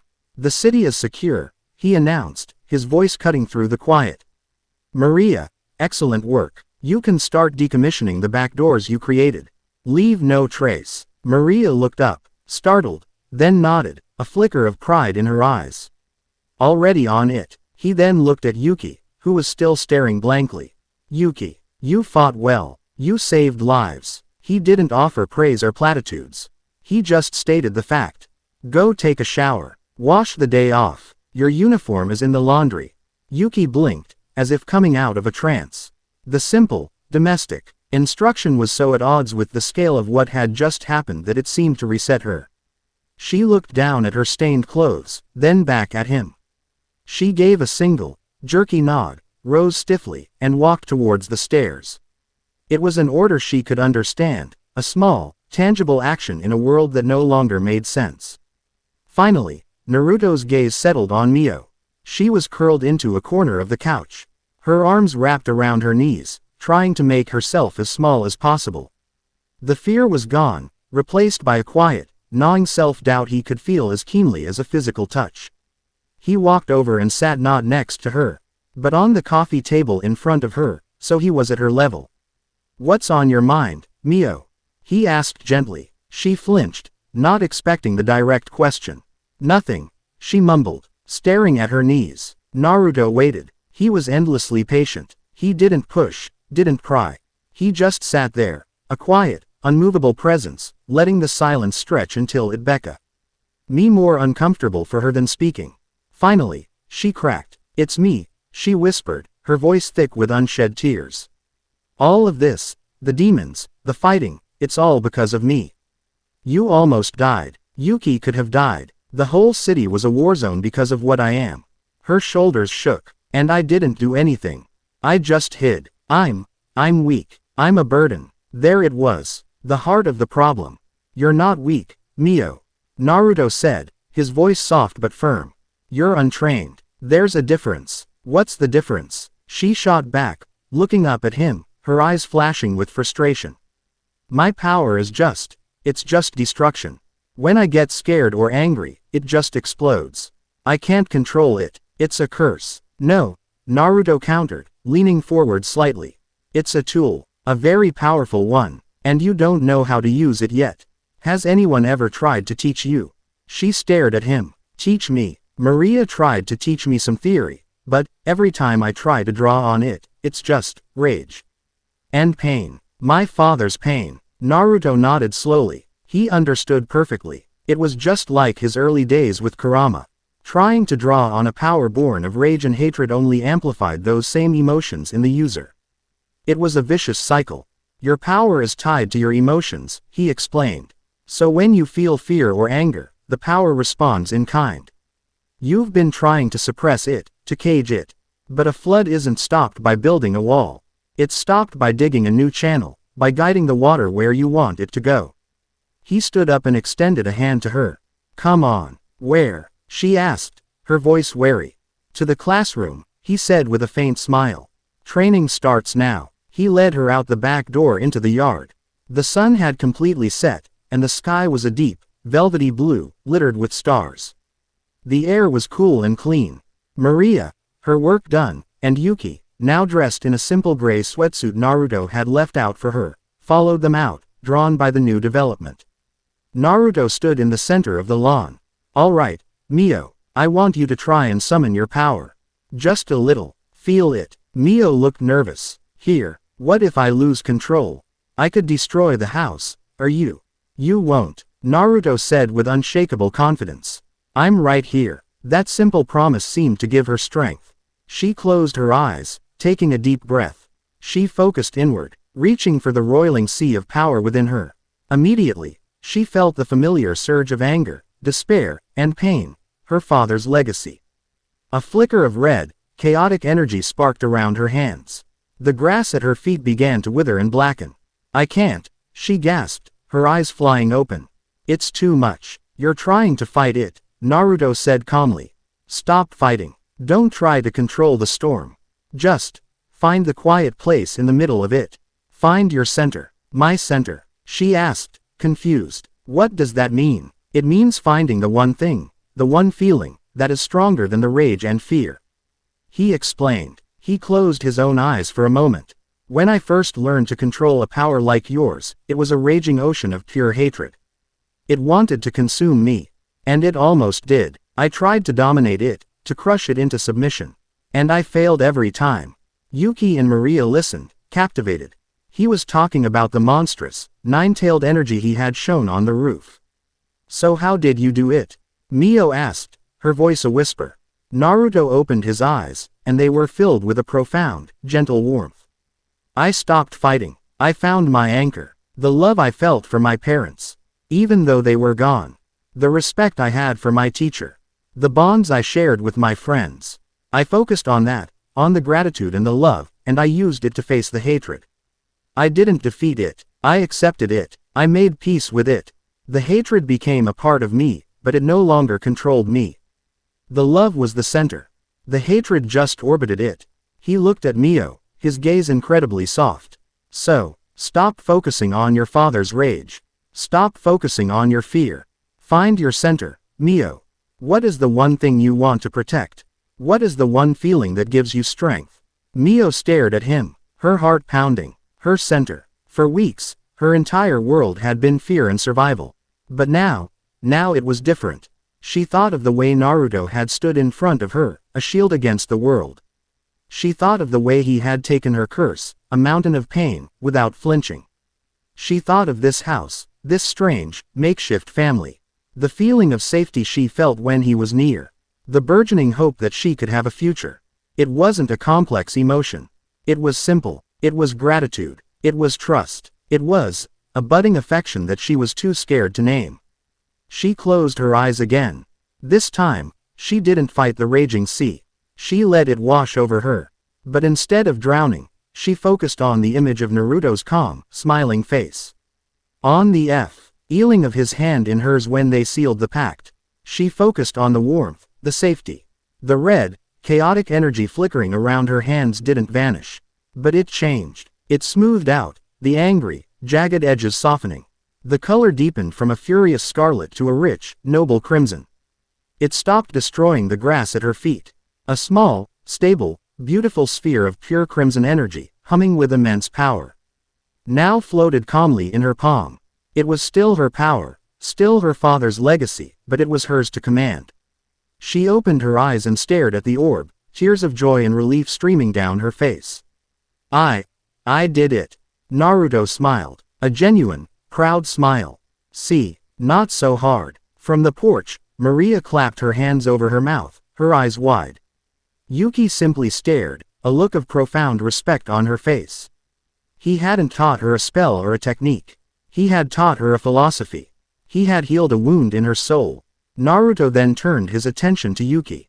Your turn. Yuki was startled. My control is perfect. Your control is rigid, Naruto corrected. Your style is all straight lines and hard angles.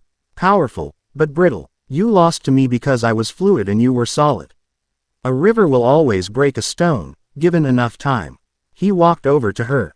Spar with me, but no swords, just hands. Yuki hesitated, then nodded. She fell into a perfect defensive stance. The one drilled into her by the Hero clan's masters. It was flawless, impenetrable to most fighters. Don't think, Naruto said. Just feel, react. He moved. He wasn't fast, not like he had been on the roof. His movements were slow, flowing, almost like a dance. He sent a lazy-looking open palm strike toward her shoulder. Yuki moved to block, her arm coming up in a hard, sharp intercept. Just before contact, Naruto's hand changed trajectory, flowing around her block like water around a rock, and tapped her gently on the ribs. You committed too early, he said. You anticipated the attack, but you didn't adapt when it changed. They continued. For 20 minutes, he flowed around her. Every block she made, he avoided. Every attack she launched, he redirected with a gentle push or a subtle shift in weight. He never struck her hard. He was a teacher, not an opponent. He was systematically dismantling her entire combat philosophy, showing her its inherent flaws. Your clan taught you to be a sword, he said, effortlessly redirecting a jab and spinning her off balance. Sharp, strong, and single-minded. But a sword can only cut. It can't shield, it can't hold, it can't adapt. You need to be like water. Sometimes a crushing wave, sometimes a gentle rain, sometimes a hard sheet of ice. Formless. He was echoing the words of a legendary warrior from his own world, a lesson he himself had learned the hard way. Yuki was breathing hard, sweat beading on her forehead. She wasn't physically tired, but she was mentally exhausted. He was forcing her to unlearn a lifetime of training. How? She panted. How'd I do that? Stop trying to win, Naruto said. Stop thinking of this as a fight. It's a conversation. Listen to my movements, and respond. Don't just try to shout over me. He renewed his attack. And this time, Yuki tried. She abandoned her rigid stances, trying to emulate his fluid motions. She was clumsy at first, awkward. But slowly, she started to get it. She stopped blocking and started parrying, using his momentum against him. She started to feel the flow of the conversation. Finally, he sent a slow punch toward her center. Instead of blocking it, she swayed back, letting it pass. And used her hand to guide his arm further, unbalancing him for the first time. Naruto stumbled a step, then caught himself, a wide grin spreading across his face. There, you see. Yuki stared at her own hand, then at him, a look of revelation on her face. She had just found a new path, a new way of thinking about the power she wielded. He left her to contemplate it and walked over to Maria, who had been watching with an intense, analytical gaze. And what about me? Maria asked, a hint of challenge in her voice. I am no frontline combatant. My strengths are my mind and my wiles. I know, Naruto said, and I used your mind today. And I'll use it again. You're my strategist, Maria. My spymaster. Your role is just as critical as theirs. He leaned in, his voice dropping. But a good spymaster always has a few tricks up her sleeve. Tomorrow, I'll start teaching you how to lay traps. Not magical ones, physical ones, seals, wires, contingency plans. How to turn any environment into a weapon. Maria's eyes lit up with a dangerous, excited gleam. That appealed to her nature far more than brute force ever could. He wasn't trying to change her. He was sharpening the weapons she already possessed. He had done it. In one evening, he had addressed each of their core insecurities. He had given Mio control, Yuki a new path, and Maria a new purpose. He had taken three broken, disparate individuals and started to forge them into a team. Later that night, the four of them found themselves on the roof. It had become their spot. They sat in a comfortable silence, looking up at the vast, star-dusted canvas of the night sky. The earlier tension was gone, replaced by a deep, quiet sense of camaraderie. It was Yuki who broke the silence. The hero clan will not stop, she said, her voice soft but certain. They will brand me a traitor. They will send their best. The vanquishers. They will see you. She looked at Naruto, as a demon of unprecedented power that has corrupted one of their own. And the Demon Council, Maria added, her voice equally grim, now knows that Zolgia has failed. Ramses and the moderates might see you as a potential ally, but the hardliners, the ones who were secretly backing Zolgia, they'll see you as the single greatest obstacle to their ambitions. They'll come for Mio, and they will come for you. Mio, who was sitting next to Naruto, hugged her knees. But there was no fear in her eyes now. Only resolve. Let them come, she said, her voice clear and strong. It was an echo of Naruto's own words. We'll be ready. Naruto looked at the three of them. At the fierce determination that had replaced their fear and doubt. He saw a crimson-haired heiress learning to master her incredible power. He saw a holy warrior rediscovering her purpose. He saw a brilliant strategist finding her place. He felt a profound sense of peace settle over him. This was it. This was the feeling he had fought and died for. A family. A bond forged in fire and trust. They're right, Naruto said, his voice quiet but carrying an immense weight. The world is going to come for us. Both sides, and the third one, the one pulling the strings. That we don't even have a name for yet. He turned to look at them, his blue eyes seeming to glow in the darkness. Living here, with me, it's not going to be safe. It's a declaration of war against everyone who wants to use you, Mio, and against everyone who stands with them. We know, Yuki said. I wouldn't have it any other way, Maria added with a smirk. Mio just looked at him, her heart in her eyes. Anywhere you are is the only safe place in the world for me. Naruto felt a warmth spread through his chest, a feeling he hadn't truly felt since he'd lost his own world. He looked at each of them. These three remarkable, strong, and broken girls who had stumbled into his quiet life. He had offered them protection, and they, in turn, had offered him something he hadn't realized he was starving for. A home, a reason, In my old world, he said, his voice thick with emotion, bonds like this were everything. They were the reason we fought. We didn't have contracts or laws for it. We had vows, promises made between comrades, between family. He looked up at the setting sun, its last fiery embers painting the clouds in shades of orange and purple. I was an orphan, he said, sharing a piece of himself he had never spoken of in this world. And I was alone for a long time. My whole life, all I ever wanted was a family. People to come home to. People to protect. He looked back at them. His expression raw and vulnerable. You three, you're that for me now. Tears welled in Mio's eyes. Maria looked away, but not before he saw the moisture gathering in hers. Yuki's stoic mask crumbled, replaced by a look of profound, aching gratitude. So I want to make a vow, Naruto continued, his voice ringing with sincerity. Not a pact of magic. A promise. That I will always be your shield. That my home will always be your home. That your fight will always be my fight. Mio was the first to move. She shuffled closer to him, her shoulder pressing against his. I vow the same, she whispered. To stand with you. To trust you. Always. Maria moved to his other side. My intellect and my loyalty are yours, she said, her voice uncharacteristically soft. For whatever it's worth. Yuki completed the circle, sitting in front of them. I lost my cause, she said, her voice trembling slightly. You've given me a new one. I will be your sword. A shield, a mind, a sword, and him, the foundation. This wasn't a marriage of romance, not yet. It was something deeper, something more fundamental. It was the forging of a clan. A vow made under the setting sun, a promise to face the coming darkness together. As they sat there, a silent, unbreakable unit, Naruto used his sensory skills to check on his perimeter. His long-range barrier, the one he had meticulously woven around the city, suddenly registered a blip. A single, cloaked observer, miles away, at the very edge of his range. The energy signature was faint, but unmistakable.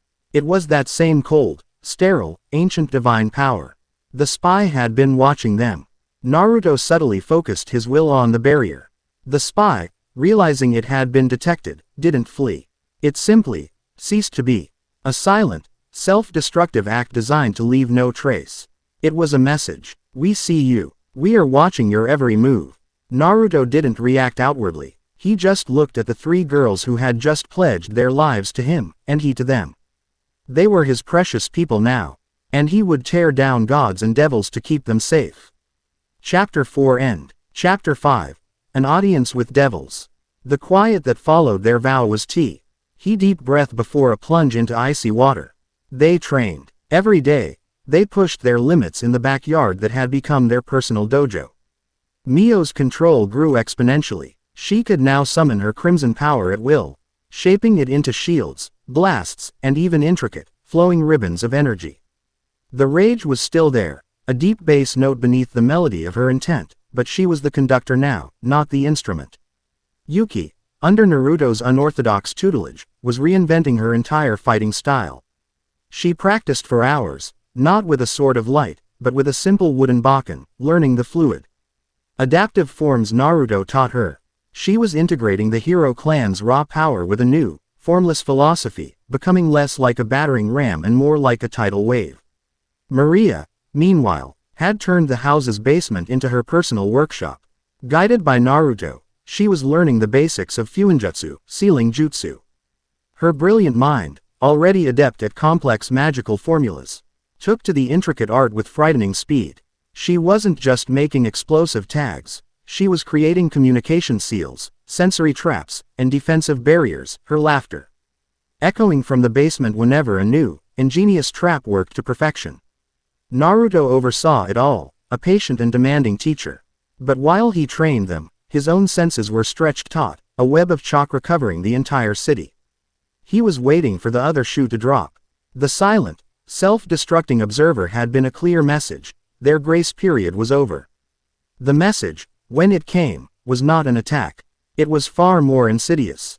It arrived one evening via a crackle of dimensional energy in the living room.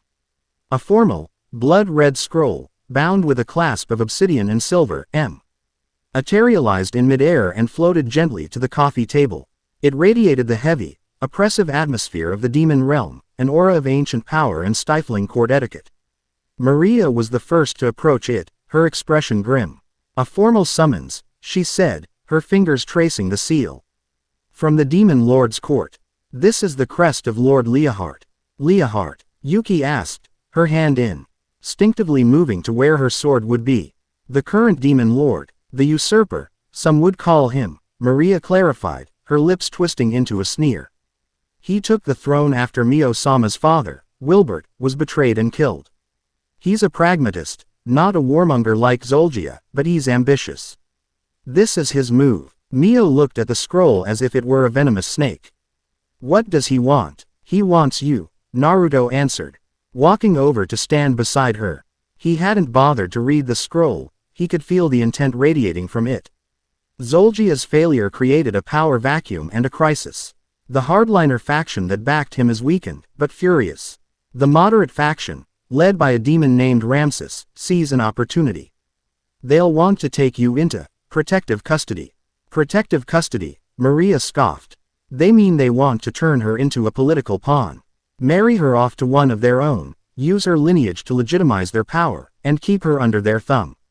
"And Leahart?" Mio asked, her voice small. "Leahart wants to see what kind of peace he's dealing with," Naruto said, his eyes fixed on the scroll. "He's not the one driving this, Ramses is. But Leahart is the king. He wants to assess you, Mio. And more importantly," his gaze sharpened, "he wants to assess me." The unsaid words hung in the air. The one who defeated Zolgia without breaking a sweat. "We're not going," Yuki stated flatly. "Walking into the demon lord's fortress is suicide." "It's a trap." "It is," Maria agreed. "They'll separate us, overwhelm us with politics and ancient laws we can't fight, and force Mio into a corner." Quote. Mio looked at Naruto, her eyes wide with fear. The thought of facing the court that had murdered her father, of being surrounded by the very people who hunted her, was terrifying. Naruto picked up the scroll. He didn't open it, he simply held it in his hand, feeling the complex magic woven into it. "Refusing the summons is an act of defiance," he said thoughtfully. "It would brand Mio a rogue element, giving the hardliners the perfect excuse to launch a full-scale war to reclaim her. It's what they want, so it's a trap if we go, and a trap if we don't," Maria summarized. Her expression bleak. "A perfect political checkmate." "Not perfect," Naruto said, a slow, dangerous smile touching his lips. "They've made one critical miscalculation. They're inviting a pawn to their chessboard." He crushed the scroll in his hand. The intricate demonic magic sputtered and died, and the scroll crumbled into red dust and black ash. "We're going to accept their invitation. But we're not going there to be judged. We're going to flip the whole damn table over." He looked at the three of them, his blue eyes blazing with a fierce, challenging light. "They want an audience. We'll give them one. But we're doing this on my terms. All four of us go. We stick together. We don't bow, we don't scrape, and we don't ask for permission. We are not petitioners. We are a foreign power." The sheer audacity of his plan was breathtaking. To walk into the heart of an enemy empire not as supplicants, but as equals. It was insane. It was suicidal. And coming from him, it felt like the most logical thing in the world. A surge of defiant energy, a thrill of shared rebellion, shot through the three girls. "How do we get there?" Yuki asked, her earlier caution replaced by a grim determination. "They sent a summons, not a portal."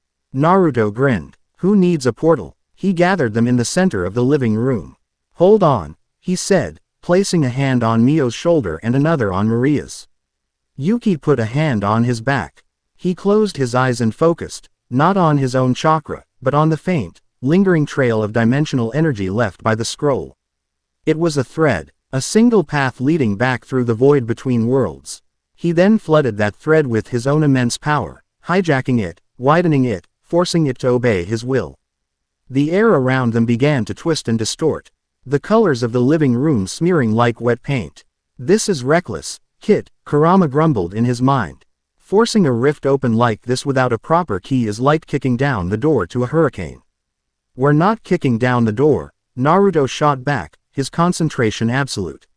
"We're blowing a new one in the wall." The world dissolved into a screaming vortex of purple and black. It was a nauseating, chaotic transit, but Naruto's chakra formed a stable, golden bubble around them, a cocoon of calm in the midst of the storm. 1 second they were in their quiet suburban home. The next, the vortex shattered, and they were standing under a sky the color of a dying bruise, choked with black clouds lit by veins of crimson lightning. They had arrived. They stood in the center of a vast, obsidian courtyard. Towering, Gothic spires of black stone clawed at the sky around them, decorated with gargoyles that seemed to writhe and snarl in the dim light. The air was thick, heavy with the scent of sulfur, ozone, and 1,000 years of spilled blood and dark magic. In the distance, a colossal fortress palace loomed, a monument to fear and power. Hundreds of demons, armored guards, robed courtiers, winged sentinels, were frozen in place, staring at them. Their arrival had not been at a designated gate or receiving hall. Naruto had torn a hole in reality and deposited them directly in the center of the Demon Lord's main courtyard, an act of supreme violation and unthinkable power. It was the equivalent of a foreign battleship teleporting onto the White House lawn. Silence. A vast, shocked silence, broken only by the distant crackle of lightning. Then, chaos. Alarms blared, their guttural horns echoing off the black stone. Guards surged forward, raising pikes and swords of dark energy. A dozen winged demons dove from the spires, their claws glinting. Naruto didn't move. He simply raised an eyebrow and let a fraction of his own aura flare outwards. It wasn't the raging inferno of Kurama's chakra. It was his own personal energy, the pressure of a being who had faced down gods and won. It was calm, absolute, and impossibly heavy. It fell over the courtyard like a physical weight. A mountain of pure presence. The charging guards stumbled to a halt, their weapons suddenly feeling impossibly heavy.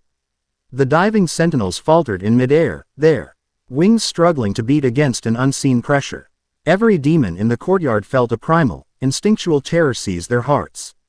It wasn't the fear of a predator, it was the awe-filled dread of a mortal standing before a true deity.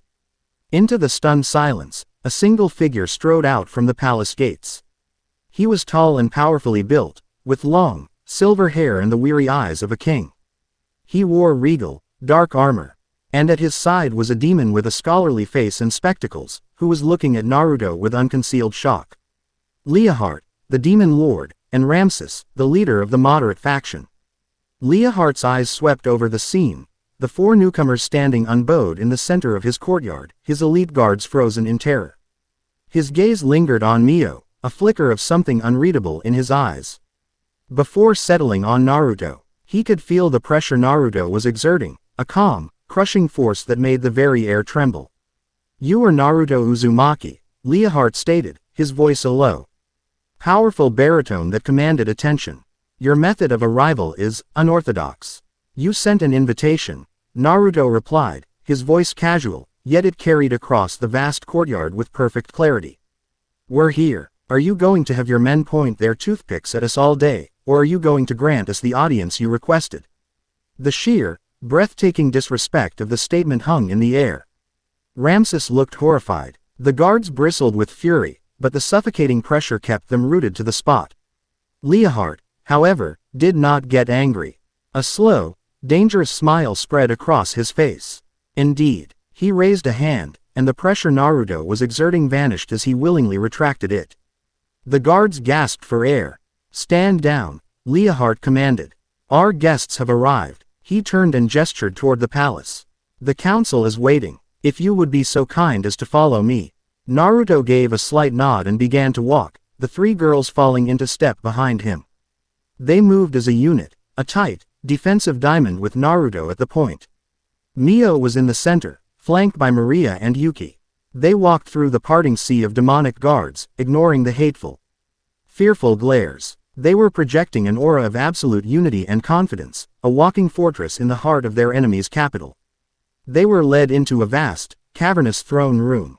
The ceiling was lost in shadow, held up by pillars carved into the likenesses of writhing leviathans.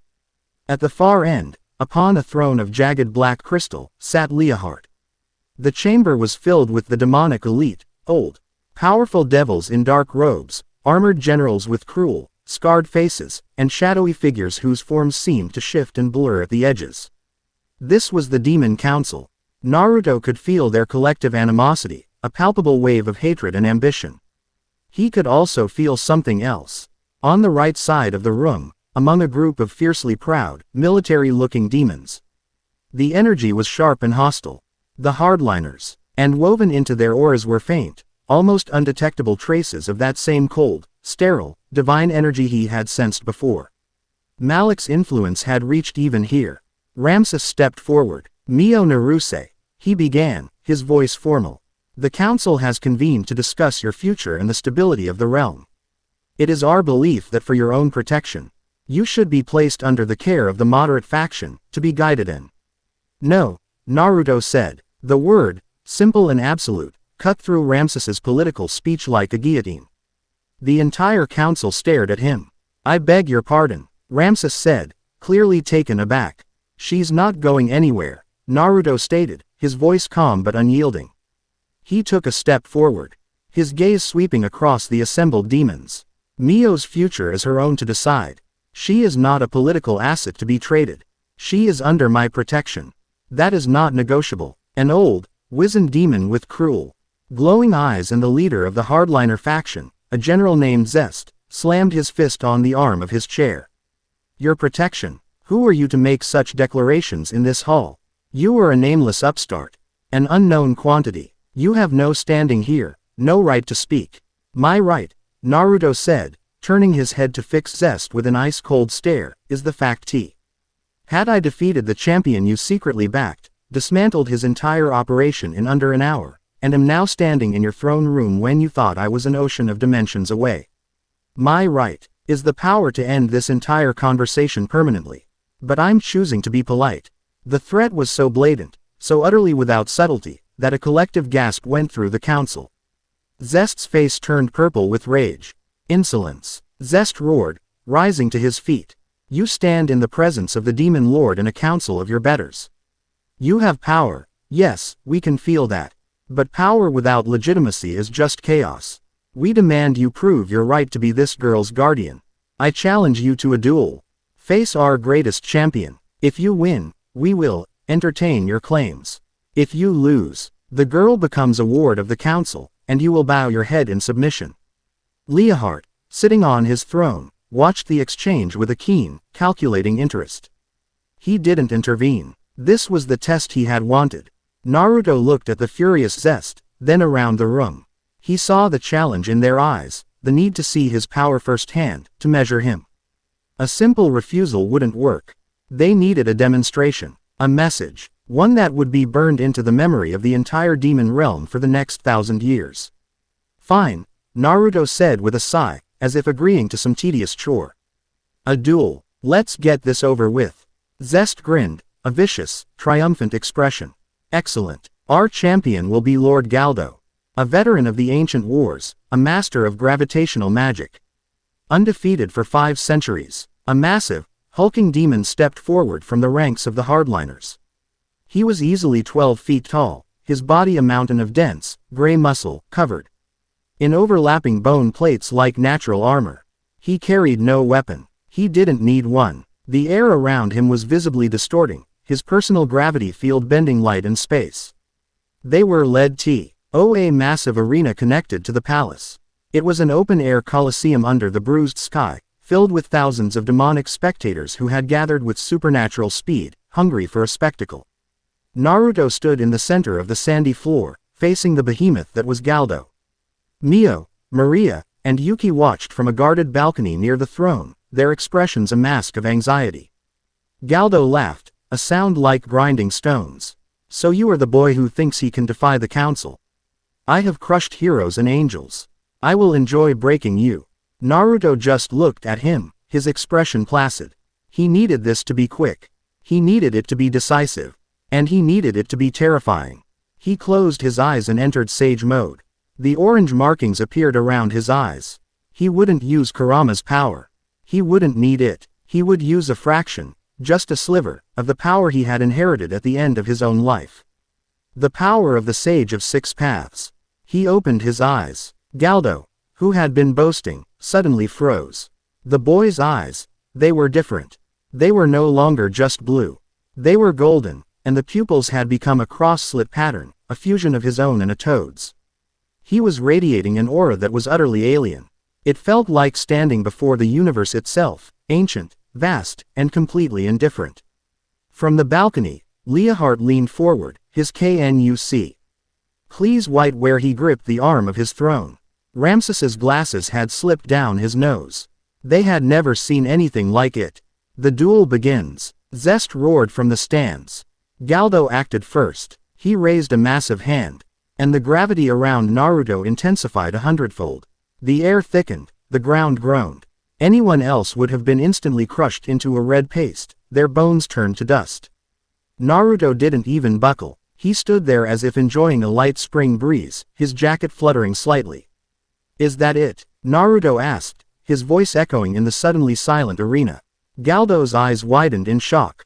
He roared and amplified the power, pouring all of his magic into it. The very stone of the arena began to crack under the strain.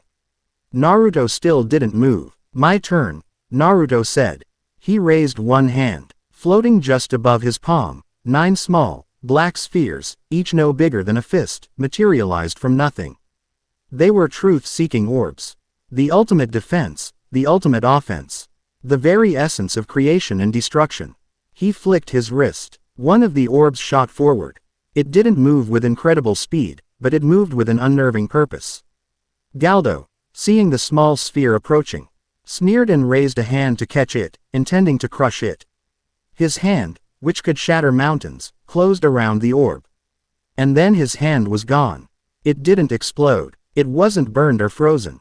It simply ceased to be, cleanly erased from existence up to the wrist. Galdo stared at his stump, a look of pure, uncomprehending horror on his face. He didn't even feel pain. There was nothing there to feel pain with. Naruto made a fist. The remaining 8 orbs behind him responded, reshaping themselves. They morphed from spheres into long, razor-sharp spears, all aimed at Galdo. I am the guardian of Mio Naruse. Naruto's voice boomed across the arena, imbued with the power of a god. She is not your pawn. She is not your prize. She is my family. He made a subtle gesture. The 8 black spears shot forward. Galdo screamed, a sound of pure terror. He tried to erect a wall of gravitational force, but the spears passed through it as if it were smoke.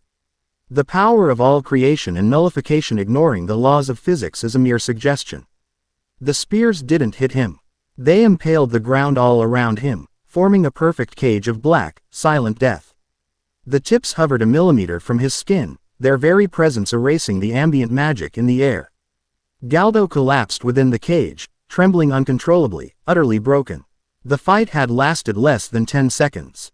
Silence. Absolute, profound, terrified silence from the thousands of demons in the stands.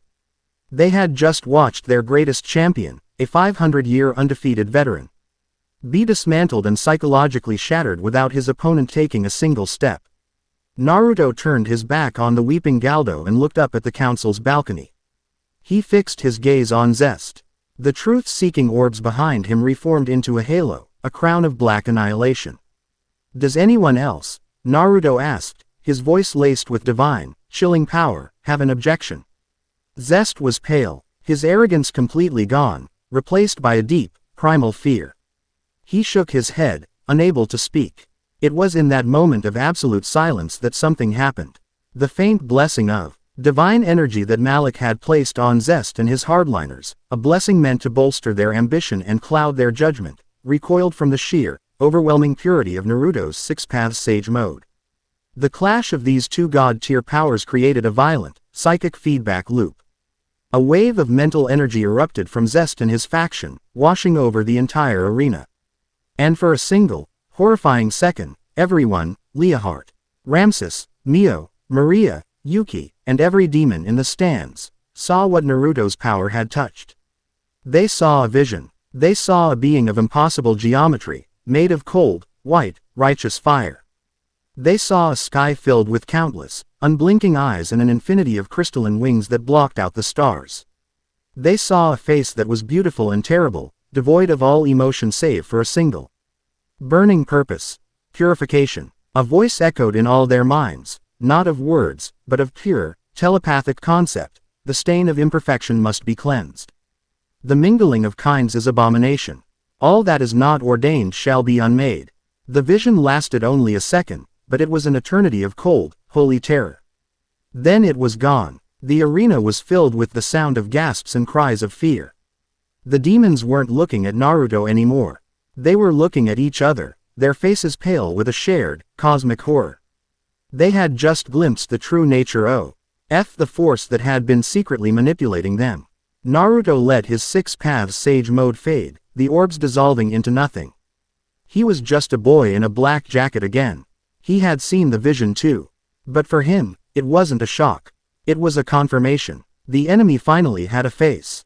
He looked up at Leahart, who was now standing, his expression grim, the earlier games of political maneuvering forgotten.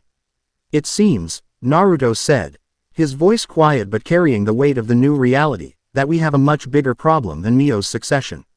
Leahart stared down at him, not as a challenger, but as the only other person in the room who understood the scale of what they had just seen. The balance of power had not just shifted. It had been annihilated. Naruto was no longer a piece on the board. He was a player who had just revealed the hidden hand of a far more dangerous opponent, an enemy to them all. The audience was over. A new, terrifying war had just begun. Chapter 5 End. Chapter 6.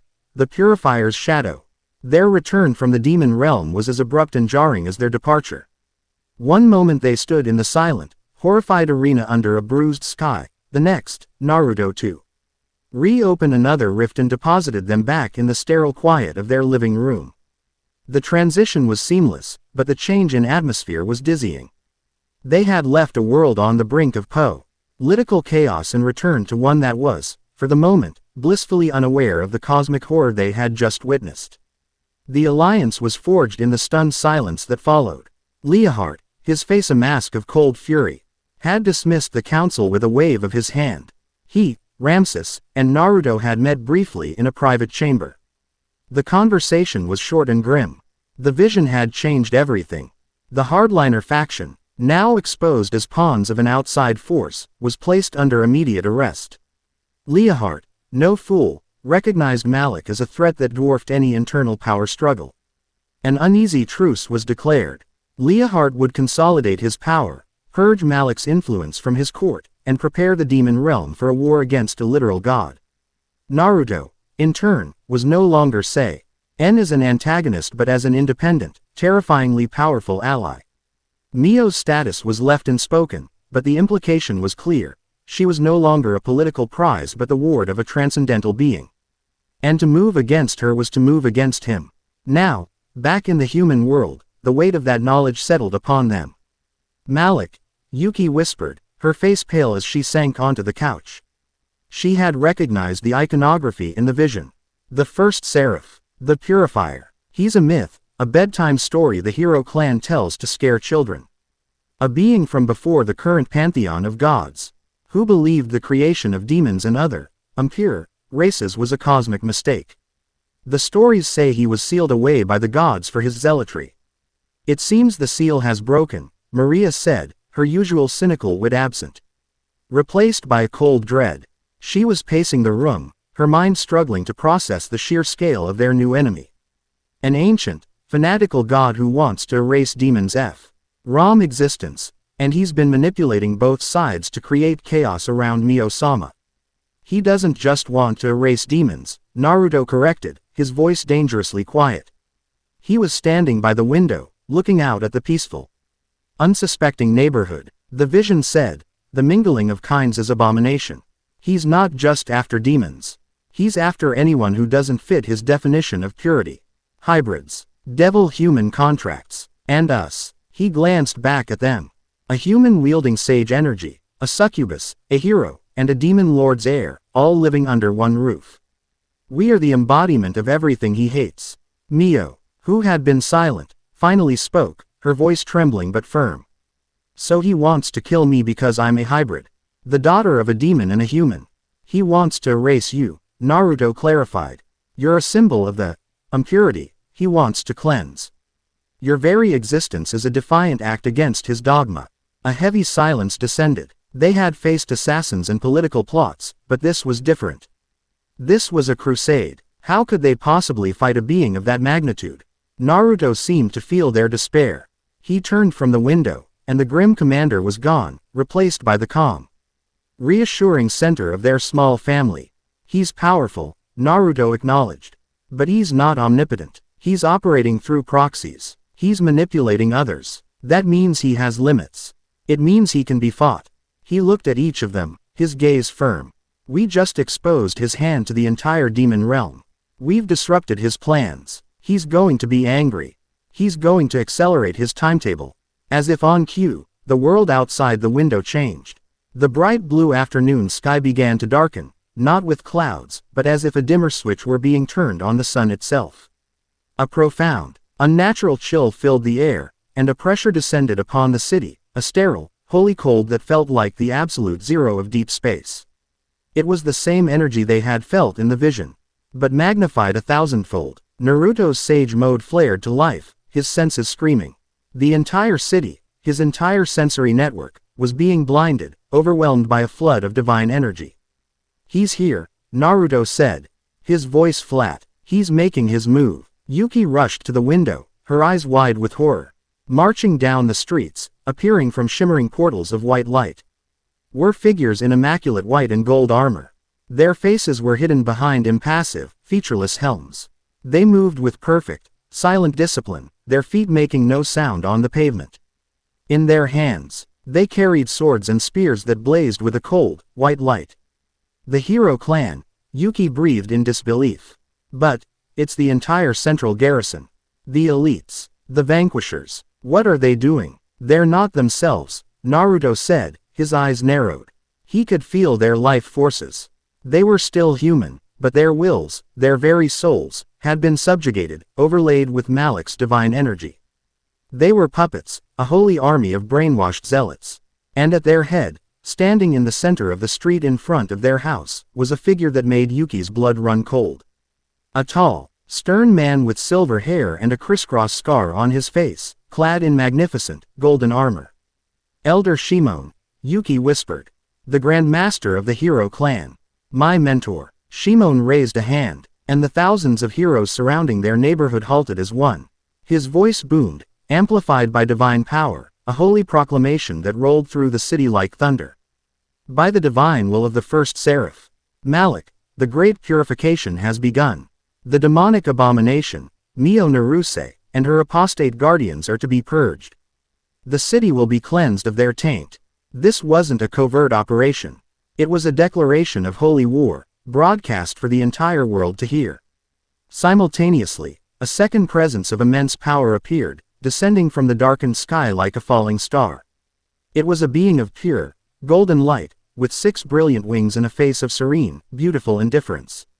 It carried a flaming sword that burned not with heat, but with a cold that seemed to freeze the soul. An arch-seraph, Maria gasped, recognizing the entity from demonic lore. One of Malik's direct lieutenants. Cassiel, the Blade of Judgment. They were caught in a pincer. An army of corrupted heroes on the ground, and a god-tier entity in the sky. He's not playing games anymore, Naruto said, his voice grim. He turned to face them, his expression one of absolute resolve. This is it, the real fight. The fear that had gripped them was burned away by a surge of defiant adrenaline. This was what they had trained for. Maria, Naruto commanded. The basement. It's the most heavily shielded part of the house. You are our last line of defense. Protect the house and be ready to coordinate with Leohart's forces if they can get through. He had already sent a single, desperate pulse of information to the demon realm the moment the attack began. Help was coming, but it would be too slow. Yuki, he continued, his gaze locking with hers. The heroes. They are your people. Try to reason with them, but do not hesitate. They are not themselves. Your mission is to break their lines, create chaos, and disarm, not kill. Show them the truth of the power you now wield. Mio, he said, his voice softening for a fraction of a second. Stay with Yuki. You are a fortress now, not a liability. Use your power for defense. Protect Yuki, protect civilians, protect yourself. Show them the heir of Wilbert is not a monster, but a queen. And you? Mio asked, her heart pounding. Naruto looked up at the sky, at the descending seraph whose power dwarfed even Zuljia's. I'm going to have a little chat with God's angry older brother. He didn't wait for another word. He slammed his hands together in his signature seal. Kage Bunshin no Jutsu. This time, it wasn't hundreds. It was thousands. An army of Naruto Uzumakis exploded into existence, filling the house and the yard. Engage. The original roared. The war began. The clones burst from the house, a Gall Den tidal wave crashing against the white-armored wall of the hero clan. The quiet suburban street erupted into a maelstrom of violence. It was a battle of two armies, one moving with the silent, rigid perfection of puppets. The other with the chaotic, adaptive synergy of a single consciousness. Yuki and Mio were right behind them. Yuki, a blur of motion, plunged into the fray. Her Bakken, now reinforced with her own chakra, became an extension of her will. She didn't use a sword of light. She used the fluid, powerful forms Naruto had taught her. She disarmed heroes with flowing blocks, broke their formations with sweeping leg strikes, and shattered their light construct weapons with precise, powerful blows. She was a whirlwind in the midst of a regimented army, her movements unpredictable and unstoppable. Father Shimon, she cried out, her voice ringing across the battlefield. Wake up, you're being used. Malik is the enemy, not them. The Grand Master turned his cold, impassive gaze on her. The apostate speaks. You have been corrupted by the demon's taint, child. You, too, must be purged. He raised his hand, and a beam of pure, annihilating light shot toward her. Before it could hit, a wall of rich, crimson energy erupted from the ground, absorbing the blast completely. Mio stood beside Yuki, her hands outstretched, her eyes glowing with power.